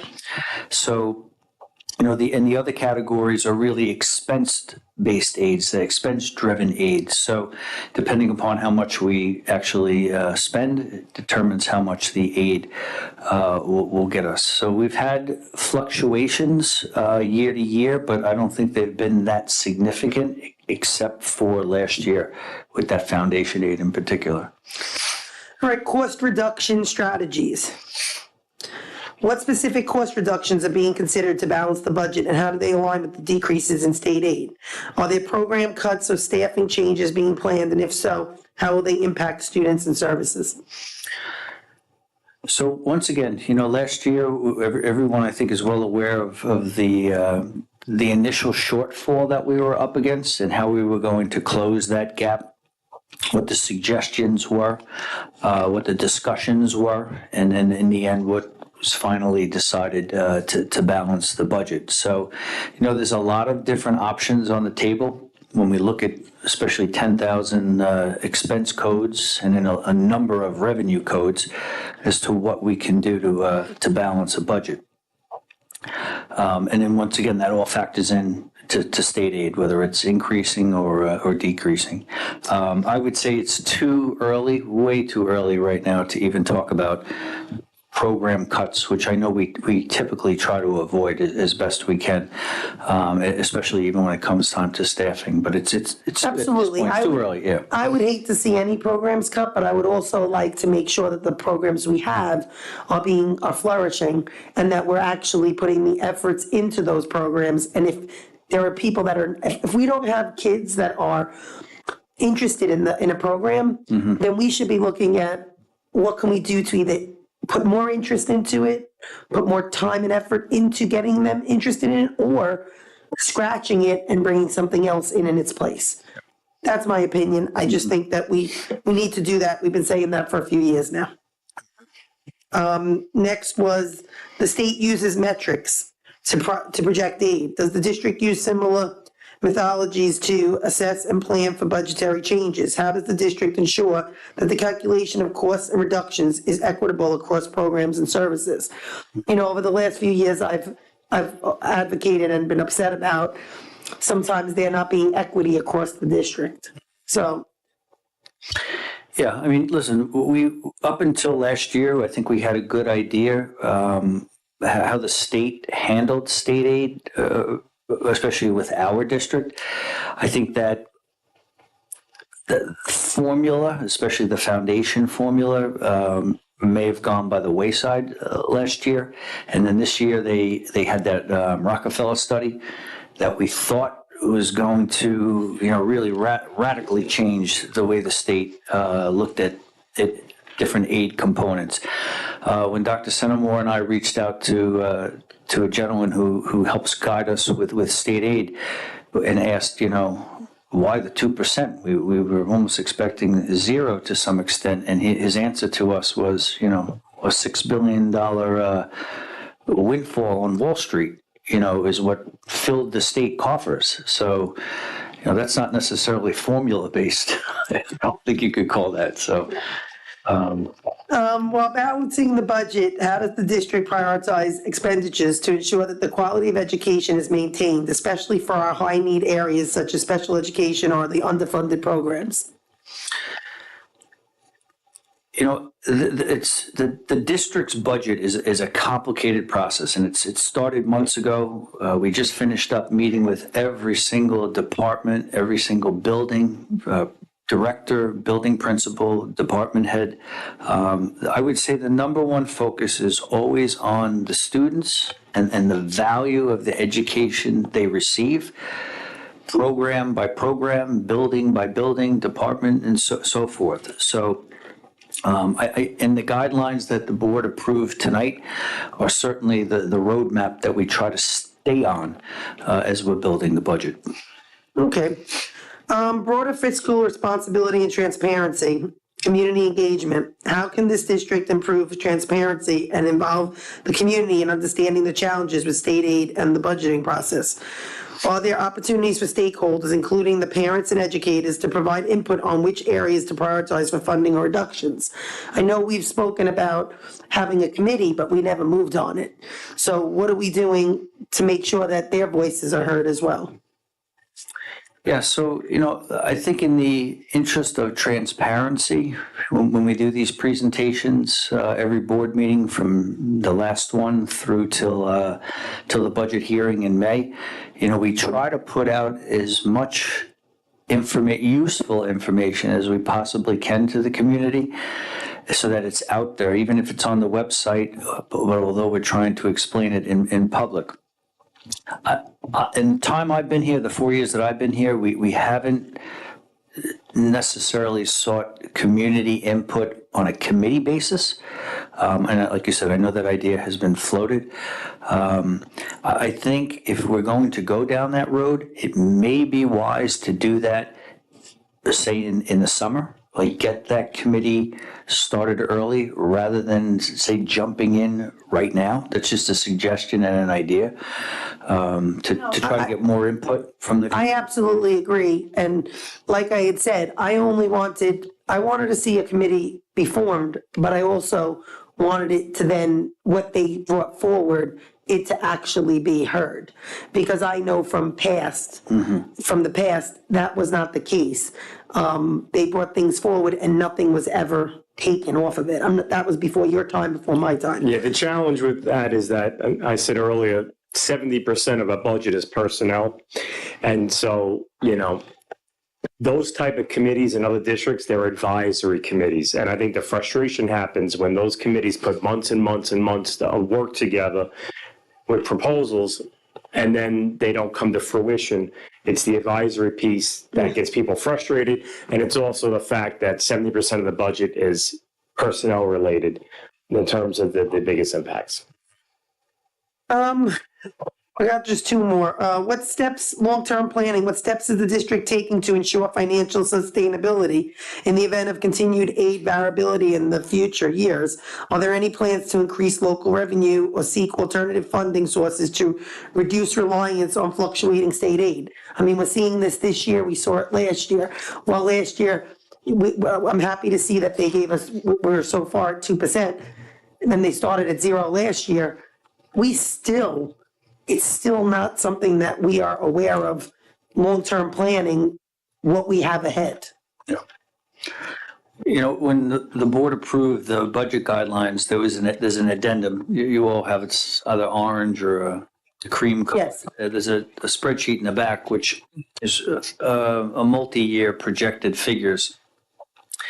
It's not easy trying to project out when you have revenue that's not certain. And then you also have expenses, costs that we saw on a slide earlier with the CPI, where I think in 21, 22, you know, we all experienced this, even personally. Prices shot up. You know, the graph showed 8%. I'm sure we all experienced individual items even more so. And we get that here, you know, whether it be the price of fuel to operate a school bus, the price of parts on school buses, or even food in the cafeteria. You know, we don't know sometimes what things are going to look like down the road. So we do the best we can. That's one of the reasons why, you know, that 4% fund balance tends to be important. It can smooth out those valleys, you know, sometimes when you can tap into the fund balance because you have it. Well, also, I think that I had brought up last year, I don't know if you remember, that other districts, some districts they start a little bit sooner. We had this discussion where some start in October, some start in December, some start in January. I still would like to start looking into starting a little bit sooner. I understand that we won't have the numbers, but even if we just get set up and start looking at what we already have, where we can start to tighten each year, maybe we can, before we even get any of the numbers, already bring the budget down some. You know, it's something I would like to look into. There was one other question I had, and that was the comparison with similar districts. How does our district's approach to managing state aid fluctuations compare to other similar districts? Are there best practices we could adopt from somewhere else? Yeah, so, you know, we had our neighbors, some of them, you know, prior to this year received that Save Harmless, you know, and others did not. Others, maybe, I'm trying to think of a good example of a district, say Brentwood, that's had a significant increase in enrollment, you know, and it got a windfall of foundation aid that was owed to them from prior years. So it's difficult to compare us to every neighboring district. We tend to have to look at districts that are our size, enrollment-wise, built a number of buildings, wise and all, to get an idea. And I think if you look at them, we're all in a similar situation here. It's not that we're any different what we're up against. Thank you. I appreciate you answering my questions from last time. You're welcome. I had a few, I'm sorry, I had emailed a few questions, only 3 questions, to Dr. Seymour, and I believe we forwarded them on to you. So my questions were, and I'm because I haven't seen this until now, that was on the presentation about the debt service schedule. So I'm not sure if this question can be answered from this chart, but how much of our debt will need to be paid down? Is that found on this chart? Okay, so if we can look at that, everyone has a copy of that. I think it's the last page or second to last page of the handout. So when you say how much of our debt will need to be paid down, so my answer to that question is that's a year by year question. So when you look at that line that I highlighted in yellow, it's showing how much of the outstanding debt actually has to be, those words, paid down. If you look below that yellow line, those are the outstanding payments that have to be made in future years. So each, like, if you look at that first column, that $8,350,000 bond, although in the upcoming school year, we're going to make a $693,000 pay down, I'll say. If you look at all the payments below it, those are future pay downs that have to be made on that loan. So, and then if you go column by column, you can see, you know, and we'd have to add up all those numbers to see what the district's, you know, outstanding debt would be. I want to make sure that I understand that. I can get you, just so you know, I can get you that in Excel if it's better for, okay, sorry. I love Excel. Another question that I have is, What is the health insurance increase expected to be? Maybe you don't have that now, but do you have any idea of what it's expected to be? Yep, so we just were advised about a month, just before the first of the year, we got the night shift, increases. So for the most part, for active employees, the increases were minimal, almost very close to 0%. We did see an uptick in the retiree health insurance. But it was all less than 10%, for the most part, very close to 1%. The only thing with the health insurance is they are on a calendar year. So their rate increases are January, whereas we tend to go, on a school year. So for the most part right now, for this calendar year, we're being told that the increases are minimal. The concern with the budget we're working on right now is January 1, 2026. That's what we don't know, what that's going to be. We're being told to still estimate 10%, because how can a health insurance company sustain minimal increases with all the cost of these medical treatments and all going up? Okay, thank you. My last question, are we looking to float another bond? So that's a good question, and I hinted of this when I did the presentation. And if you look at the packet with that debt schedule, and if you look at that first $8,350,000 bond column, I highlighted in the 2033-34 school year in green a final payment of $609,000. So that's typically what we've done here in the district, is as the debt payments are coming off, we usually will consider doing another bond. That's what, 9 years or so, 8 years from now. That doesn't mean we don't have to do a bond before then, but that's typically how we would gauge and plan. And next month, Mr. Allen is going to give us a facilities update and some projects that are on the horizon, some potential projects that wouldn't require a bond. So that'll be in February 11th. You're welcome. Thank you. Counselor, Ms. Iannatelli. All right, we're almost done, guys. I'm so sorry, I know it's late. So, myself, Marisol, and Jax attended that NISBA mental health dinner last week, and there were many positive things that came from the meeting. One is a program from a company called Counselor.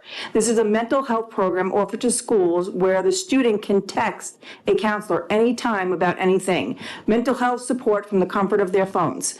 Many students are afraid to seek help at school or with their families. They don't want to call or go in person. That takes away the anxiety of the face-to-face interaction. They can text unlimited. If a student is ever in need of immediate help, the app has an SOS feature. The counselor can send an ambulance or help that you need to your location.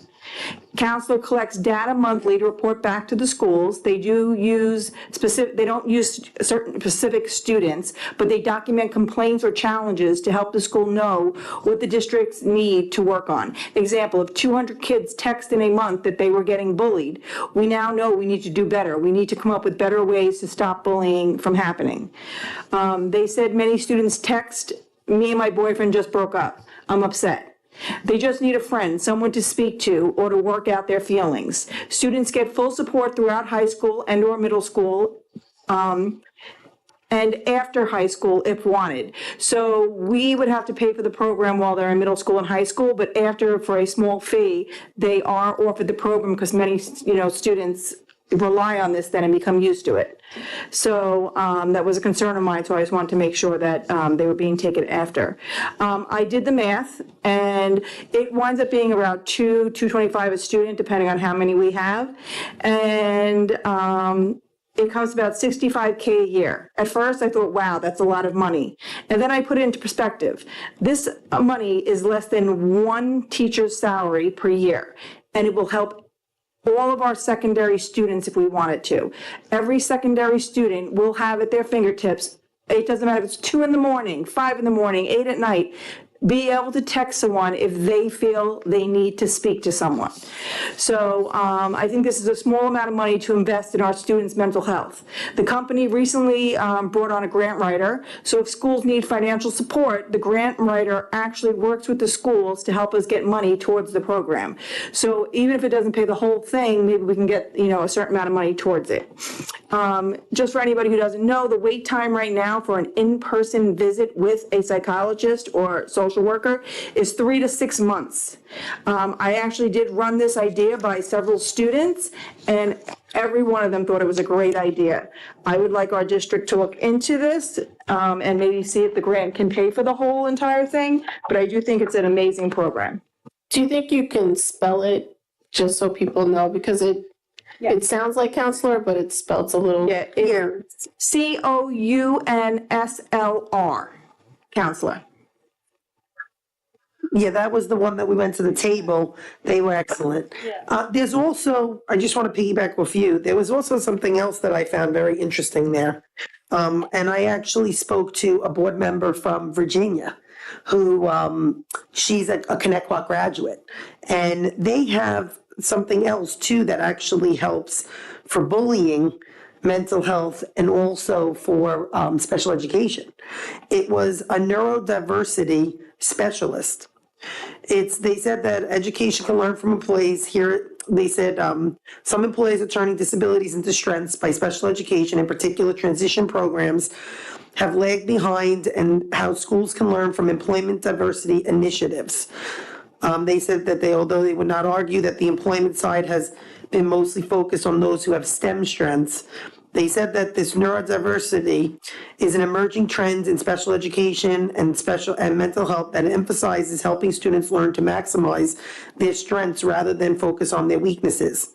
There's research to show that creating a neurodiversity-oriented approach with its focus on student strengths and positive teacher expectations can improve educational outcomes and reduce anxiety and bullying. I mean, it was something that I thought I have a whole email from them because I wrote them and they wrote me back. I'm going to forward it to you. I'll forward it to the whole board. It's actually, it shows you like state assessment data.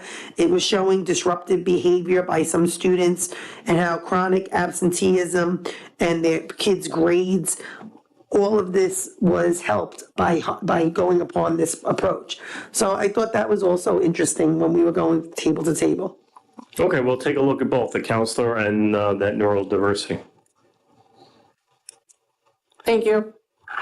Camera project, driver's ed, Ms. Iannatelli. So back in June of last school year, we had a meeting for the transportation department, and we get funds through the camera project. I wanted to know if the funds can go towards decreasing the cost of our driver's ed program through the school. Bob, can you please advise? Yes. So I'm just going to back up and quickly go forward then. So we were scheduled to receive 3 payments from Suffolk County for the monies, not all the monies, a very small portion of the monies collected by the stop arm camera tickets. Whenever someone passes a stop school bus and the red lights are flashing and the stop arm camera is out. We only received 2 payments from the county. One was about $28,000 and the other was about $30,000. I'm not sure if the change in the Suffolk County Executive's Office, I believe that happened January 1st, but we have not been able to find out what's going on with our 3rd payment. We were supposed to get this 3rd payment back in August. Somewhere around the $30,000 range as well. So right now we're sitting with a balance of the 1st payment, and then we have most of the 2nd payment still sitting in the grant fund. Per the attorney, we are allowed to use some of those funds to offset the cost of driver ed program. And that program is usually divided into 2 parts, the lecture part and then the actual physical, the driving part, which our students contribute towards the cost of. So yes, the answer to your question is yes, we can use some of those funds. Right now, we only know what 2 of those payments, less our expenditures to date, is sitting in the account. We cannot get an answer on why we're 6 months or so behind on that, receiving that third payment. Yeah, I would like to have something in place by the end of this year so that we can start in September with that discounted price. Okay, thank you. Yep. Done. Well, what's interesting about that is that the money would change from year to year depending on how much you get from, because it's based on how many tickets are given out, correct? Well, not necessarily. It's also based on enrollment in a district. A district's enrollment plays a role in the amount of money. I will So eventually you would get the same amount of money on the camera project, regardless of how many tickets are handed out? Correct. It's a small, the $30,000 payment, let's say all total, for argument's sake, all 3 payments totaled $100,000. Okay. I think in the past I've provided you, it's a graph. It shows you the streets and the stops that are the most popular within our school district and the total number of tickets. Those tickets, I believe, are $250 just for the first offense. There's a scale that it goes up even more. So the monies collected by the county and the state are far greater than the $100,000 that was promised. So I didn't know if we got a percentage of the ticket money or we just get a flat. It's a flat number, and it doesn't go back to when the program started. It was just this 3-year period where the county agreed to give us some monies. Understood. Yeah. Thank you. Did you have something, Chip? I was just talking about this one, but we can talk about him. We're advocating for a speaker that we heard. You're moving along. We can add him at that number. No, what I'm saying is, we're advocating as a team. Look at this. We are a team. This man brought us together he brought us together. Oh, wait, you're coming up. Hold on, you're jumping ahead for. How did I come up? Oh, mental health conference. It's on here. Oh, is it on there? Oh, you know why? I apologize. Look, it's not on mine. I think these were added. I lied to you guys. So can I just see that really fast? These were added after. So I have Footloose now from Miss Di Lorenzo. Oh, good. You know what? I don't even know what this is, so here. Well, I know Dr. C touched on, of course, Footloose earlier, and I have to, as somebody that I love to be on stage myself. In fact, this stage was the first one that I was on in the district here at Sycamore. And I just, real quick, a huge shout out to the kids on the stage, the kids behind the scenes, the staff, everybody that put that together. Love the 80s music, of course, but it was just incredible. The talent, they were so much fun to watch. If I wasn't sitting right by the front, I might have been dancing, but I would have been too distracting to people behind me. Fabulous job to all those kids, and I am definitely looking forward to the other schools' performances. Great job, everyone. Yeah, I have to piggyback you that Footloose was amazing, and it was so funny because I got to sit right behind Bob. Yeah, Bob. It was a great show. The kids did an incredible job. And you know what I loved? That there were teachers that got involved, and they were part of the play. And to the teachers that run the play, to the cast, the crew, stage crew, they all did such an incredible job. It was a fabulous show. I was videoing some of the singing because I said I had never even known that some of those songs, some of my favorite songs of all time, Almost Paradise, I never knew was from Footloose. What an incredible play that they chose. What an incredible job the kids and the staff did. Just great job all around. Same. Agreed.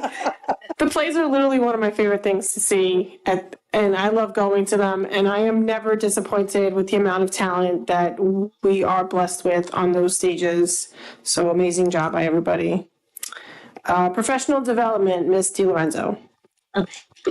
So it actually kind of ties in with the secondary presentation that we had tonight. I was so happy to hear about I think it was the math and science. They said they're keeping up with the professional development, which is awesome because with all the changes that are going on, absolutely, that is necessary.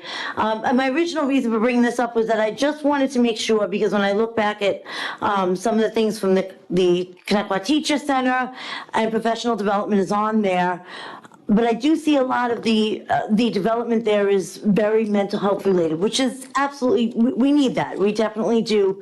My concern was that I wasn't seeing too much that was academic. It was a lot of that, and some of these courses, because I look into everything. They are based on CASEL, which is I've spoken about it for years. That CASEL is very. It's political, and it's not really something that I've ever wanted to see in our schools. But so I just wanted to make sure, and I did hear that tonight, so I was very happy to hear that we are keeping up our professional development, including the academic part, with all the changes in the academics, just as always, stick to academics. And mental health is absolutely important, but we have to make sure it is left to our mental health professionals, that while the teachers, absolutely, the staff, all staff has to be a very important part to support the mental health of our students. You have to have the training, the professional training, that has to be your job. So I want to make sure we're just sticking to that, just as an oversight, because of some of this class I saw. But again, I'm so happy that they were talking about the math, the science, the professional development that's keeping up with especially now that things are, the regions, everything's changing. So I was happy to hear that. If I may, we do send teachers out for professional development frequently. They attend different programs. All of the BOCES, all of the local BOCES host catalogs with opportunities that are related directly to their subject areas. So that's an approval process within that goes through different layers of administration and ends with a final approval from my office. So it's how we encourage that is certainly through administration, focusing on changes to academics, and we also have plenty of internal opportunities for professional development as well. And I think that was supported in the elementary presentation, if you remember. I mean, just today I sat in on a session for first grade teachers led by one of our literacy consultants. So it's ongoing and cyclical. Some of those efforts, though, are not readily visible, right? And so I can understand and appreciate your point, Jackie. Thank you. Thank you. I'm going to speak. Go ahead.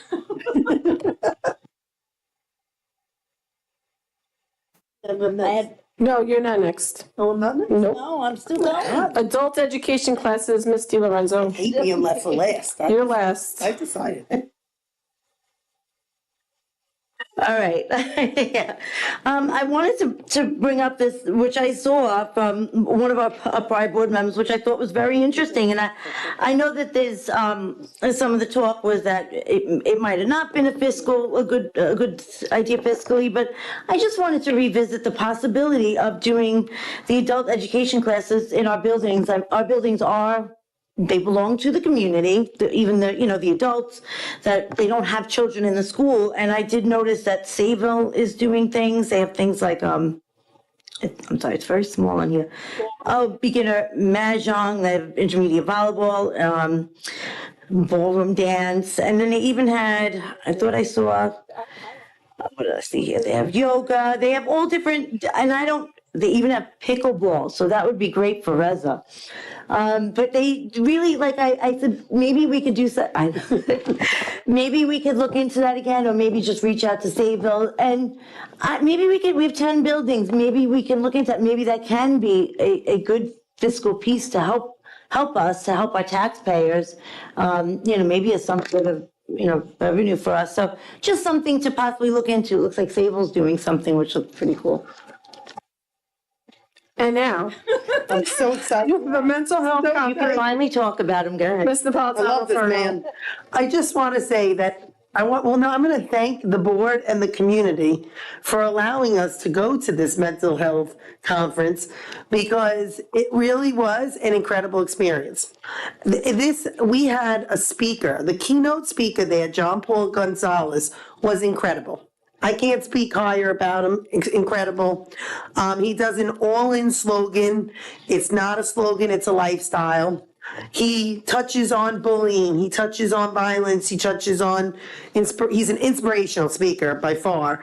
At one point, I looked over to Marisol and I saw tears. I had tears, but I saw them in her. And I said, Marisol, I love this man. We have to bring him in. You could hear a pin drop when he was speaking. He captivated you from his first word to his last word. He was just, I mean, there are no words to describe how amazing he was. Gifted. The message that he was relaying. He actually is a motivational speaker for the New York Giants. Gifted. And his all-in slogan came from, there was a season that the Giants were losing every single game. I mean, nothing's changed, right? But sorry. That year, they hired this man to come in, and he motivated them to go on and win the Super Bowl. And his message is just powerful. It was inspirational. It was insightful. It was captivating. I really just can't say enough amazing things. Dr. Centimore has looked into the possibility of bringing him to our school district to share him with our students. He really is. Like they wrote here, he's a gifted motivational speaker. And he founded Hope and Future, an organization dedicated to using athletics and physical education, fitness to share a message of hope and striving for excellence in inner city public schools and juvenile jails. He's a teacher in New Jersey who really went out of his comfort zone and actually started doing this, like you said, just for the Giants, and it ended up being something that he ended up going on to do for the NBA, and then he ended up doing it for the Army Cadets and the United States Air Force, and then for Sam's Club and Patch, it says. He went to help a juvenile detention center. Yep. He went to help, troubled youths. He really, honest to God, I actually made a joke with Marisol, and I made a joke with Marisol and April and said, bring him in, he can be our retreat speaker. He was that good. Honestly, I just want to say thank you for allowing us to go, allowing us to get that professional development. I honestly think it helped us bond. I do. And I think if we bring him in to speak, we'll really bond, because I actually think he is so incredible. I just want him in here to speak to the kids and the staff. I want him to speak to the staff too, because I think he is a motivational speaker and could really, really help the, morale. Morale. He is a morale. Listen, me and April were hugging it out. We were hugging it out. So if anyone wants to know, we were hugging it out there. You can ask. To share how emotionally motivating he is, these two actually did hug it out that night. When April said she would help me find the money to Jack bring him bribed me. I told her I'll be good. I did say. I did, and I actually went up to the man and told him I loved him, and then went home and told my husband and Jackie D that too, that I thought he was such an incredible speaker for the students and staff. I can't imagine anybody would think he wasn't unbelievable. Unbelievable. So if we can bring him in, I'm a big yes for that one. And thank you, April and Marisol, for helping. I didn't get to see him, but you three really are selling it very well. Very good at selling this. So that's all our Board of Ed topics, but I do want to share one more thing with the community. As a board, we did set a date for board goals. Our board goals will be February 25th at 6:30. So if anybody wants to mark their calendars, February 25th. Thank you for that. I will now open the floor for the open public comment portion of the agenda. I will call individuals forward one at a time. Please wait for my acknowledgement before stepping up to the podium. You should have received a number card from security on your way in. If you have not, please see a security guard in the back of the room. Any person wishing to address the board shall address the board president. Comments should be kept as brief as possible and relate to school matters only. Each person will be limited to 3 minutes for one or more topics.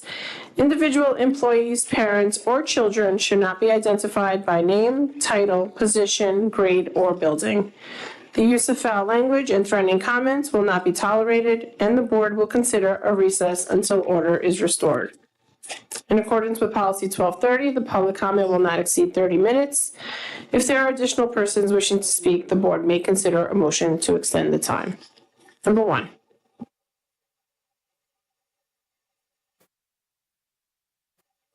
No worries. Take your time. It's not even tomorrow yet.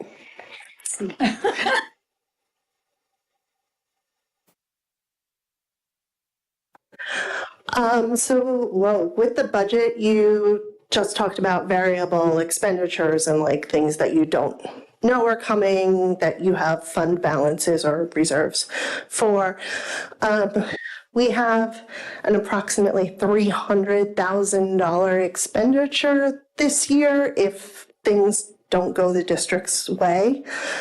In my mind, like, it would make sense to put that into the budget, and then if we don't need to spend it, you can divert the money elsewhere, as opposed to April, May, when it's too late to find new sources for that money, to say, okay, now we have to spend this, where do we take it from? So do you account for things like that? And if it's not clear what I'm talking about, I can say what I'm talking about, the mascot lawsuit. Is that your only question? Okay. Well, I won't ask any specifics, but I guess you're talking about more of an anticipated expenditure. Yeah, like what if we do have to, what if the lawsuit doesn't go our way? Or what if we have to pay that money now? So if you don't have that built into the budget, in April, May, when you're already trying to figure out where to take money from in order to save programs, to save teachers, now you have that additional expense.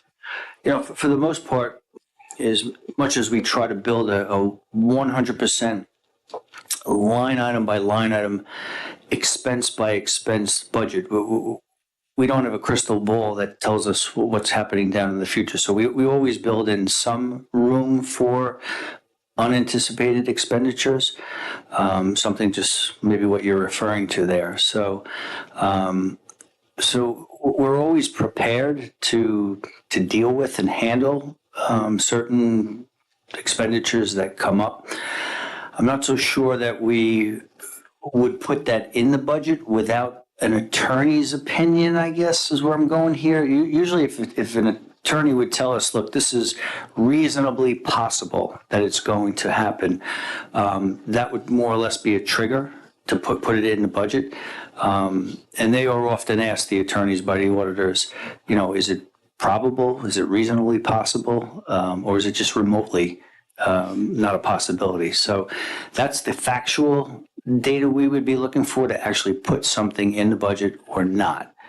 But for the most part, we are prepared if certain certain unanticipated expenditures do arise. You're welcome. Thank you. Number 2.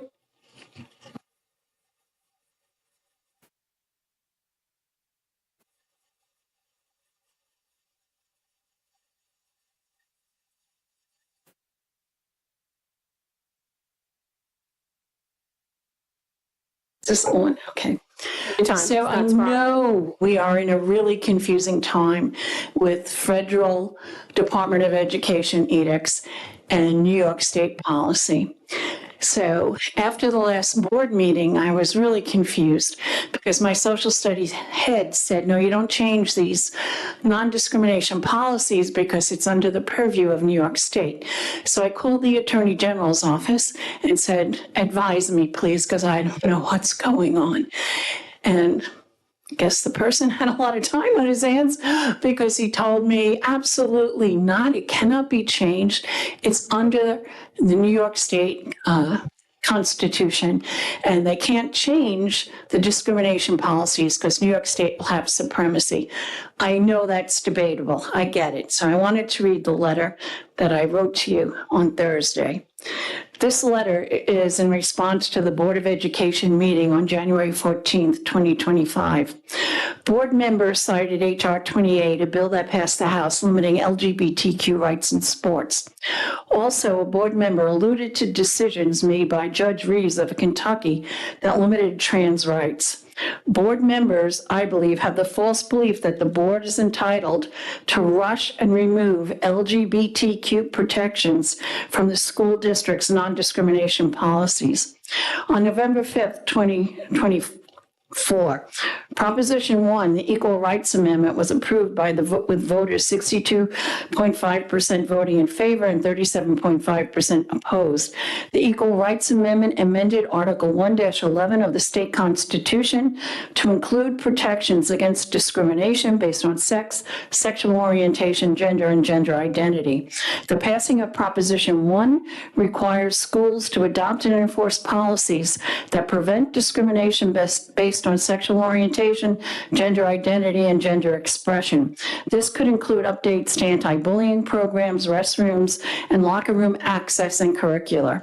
Overall, Proposition 1 would reinforce a commitment to creating a safe and more inclusive environment for all students and staff, ensuring that LGBTQ individuals are treated fairly and equitably.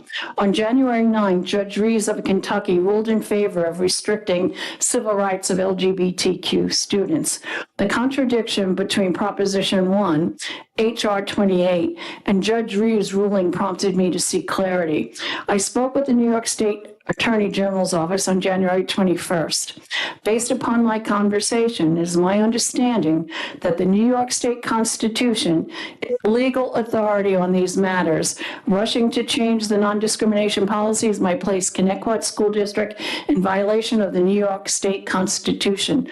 Fiscal responsibility dictates that Connecticut School District's non-discrimination policies should remain untouched until the legal battles between federal and state are resolved.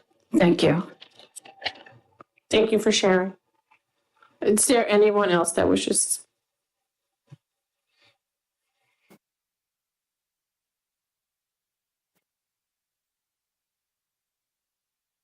Take your time. There's no school tomorrow. I work. Go on now.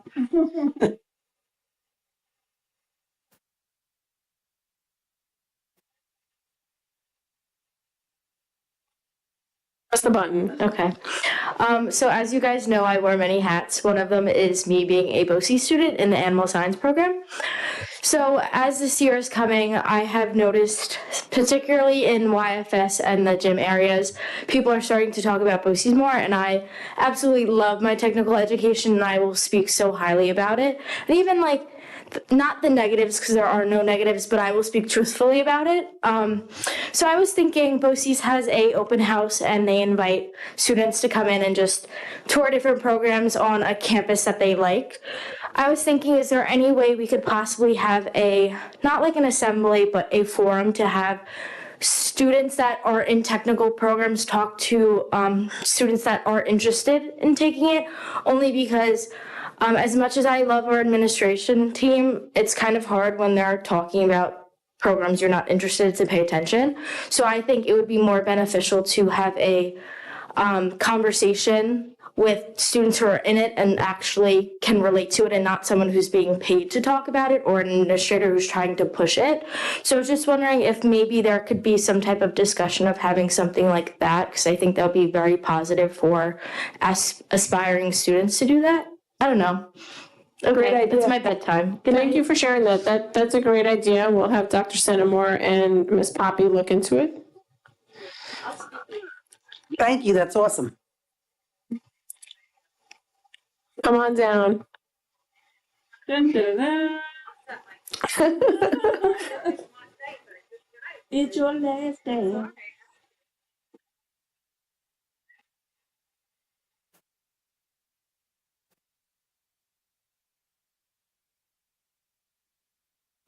This way, you can hear me loud.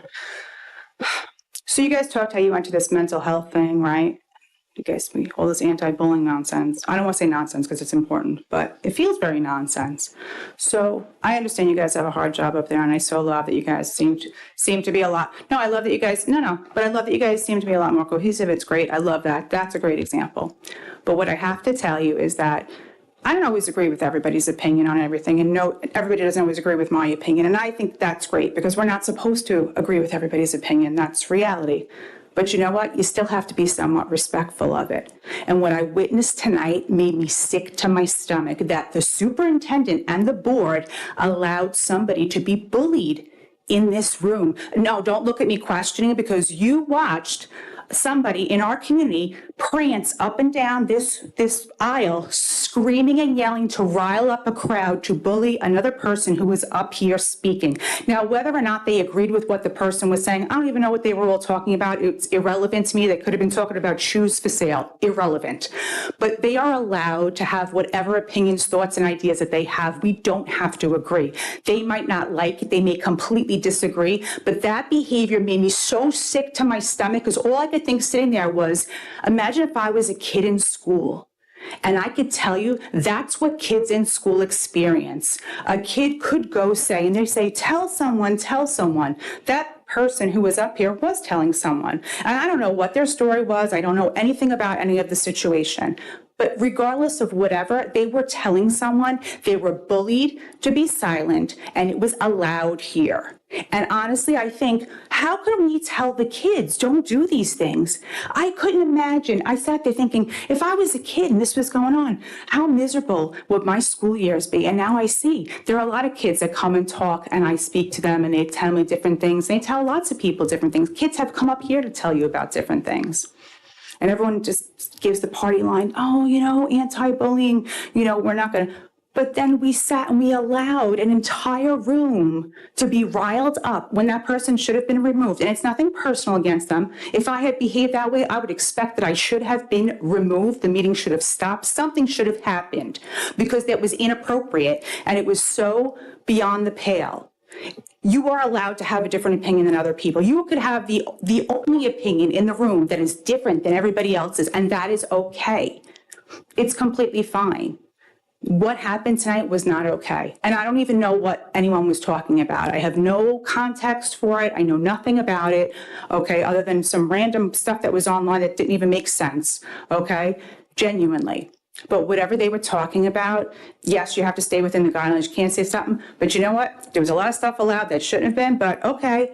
But that person got up, and yes, and I agree, you can't say certain things. That's completely fine. But the fact that someone was allowed to tantrum up and down, rile up a crowd, and then that the crowd at first was like, what did you I just need you to wrap up. I'm sorry. Right. But nobody else had to wrap up all those. Right, because they stayed within the minutes. No, they didn't, because all those people behind me also were saying, oh, hurry up. When I came up here to talk, when 50 people got up at a time to talk, and I'm just going to need you to wrap it up, please. Thank you. But if you did not do nothing about those bullies, you're accomplices with that. You're accomplices, and it tells me that you guys think bullying is okay, and that's what the message is sent to the children, and I can't co-sign Thank you. that. Thank you so much. Jenny, I actually want to say something to you. I want to own this, because so many times in my head, I wanted to say, we need to give her the same respect that she gave you and let you talk. You are correct, and that's really what we should have done. What she did was inappropriate, and of course she had to leave, but I will own that in my head, and I should have said it out loud. So I just want to own it, though, for the public to know. Anyone else? You want to speak? No? I'm going motion. Can I call for a motion and a second to adjourn the meeting? Motion. Second. All in favor? Aye. Aye. Have a good night, everyone.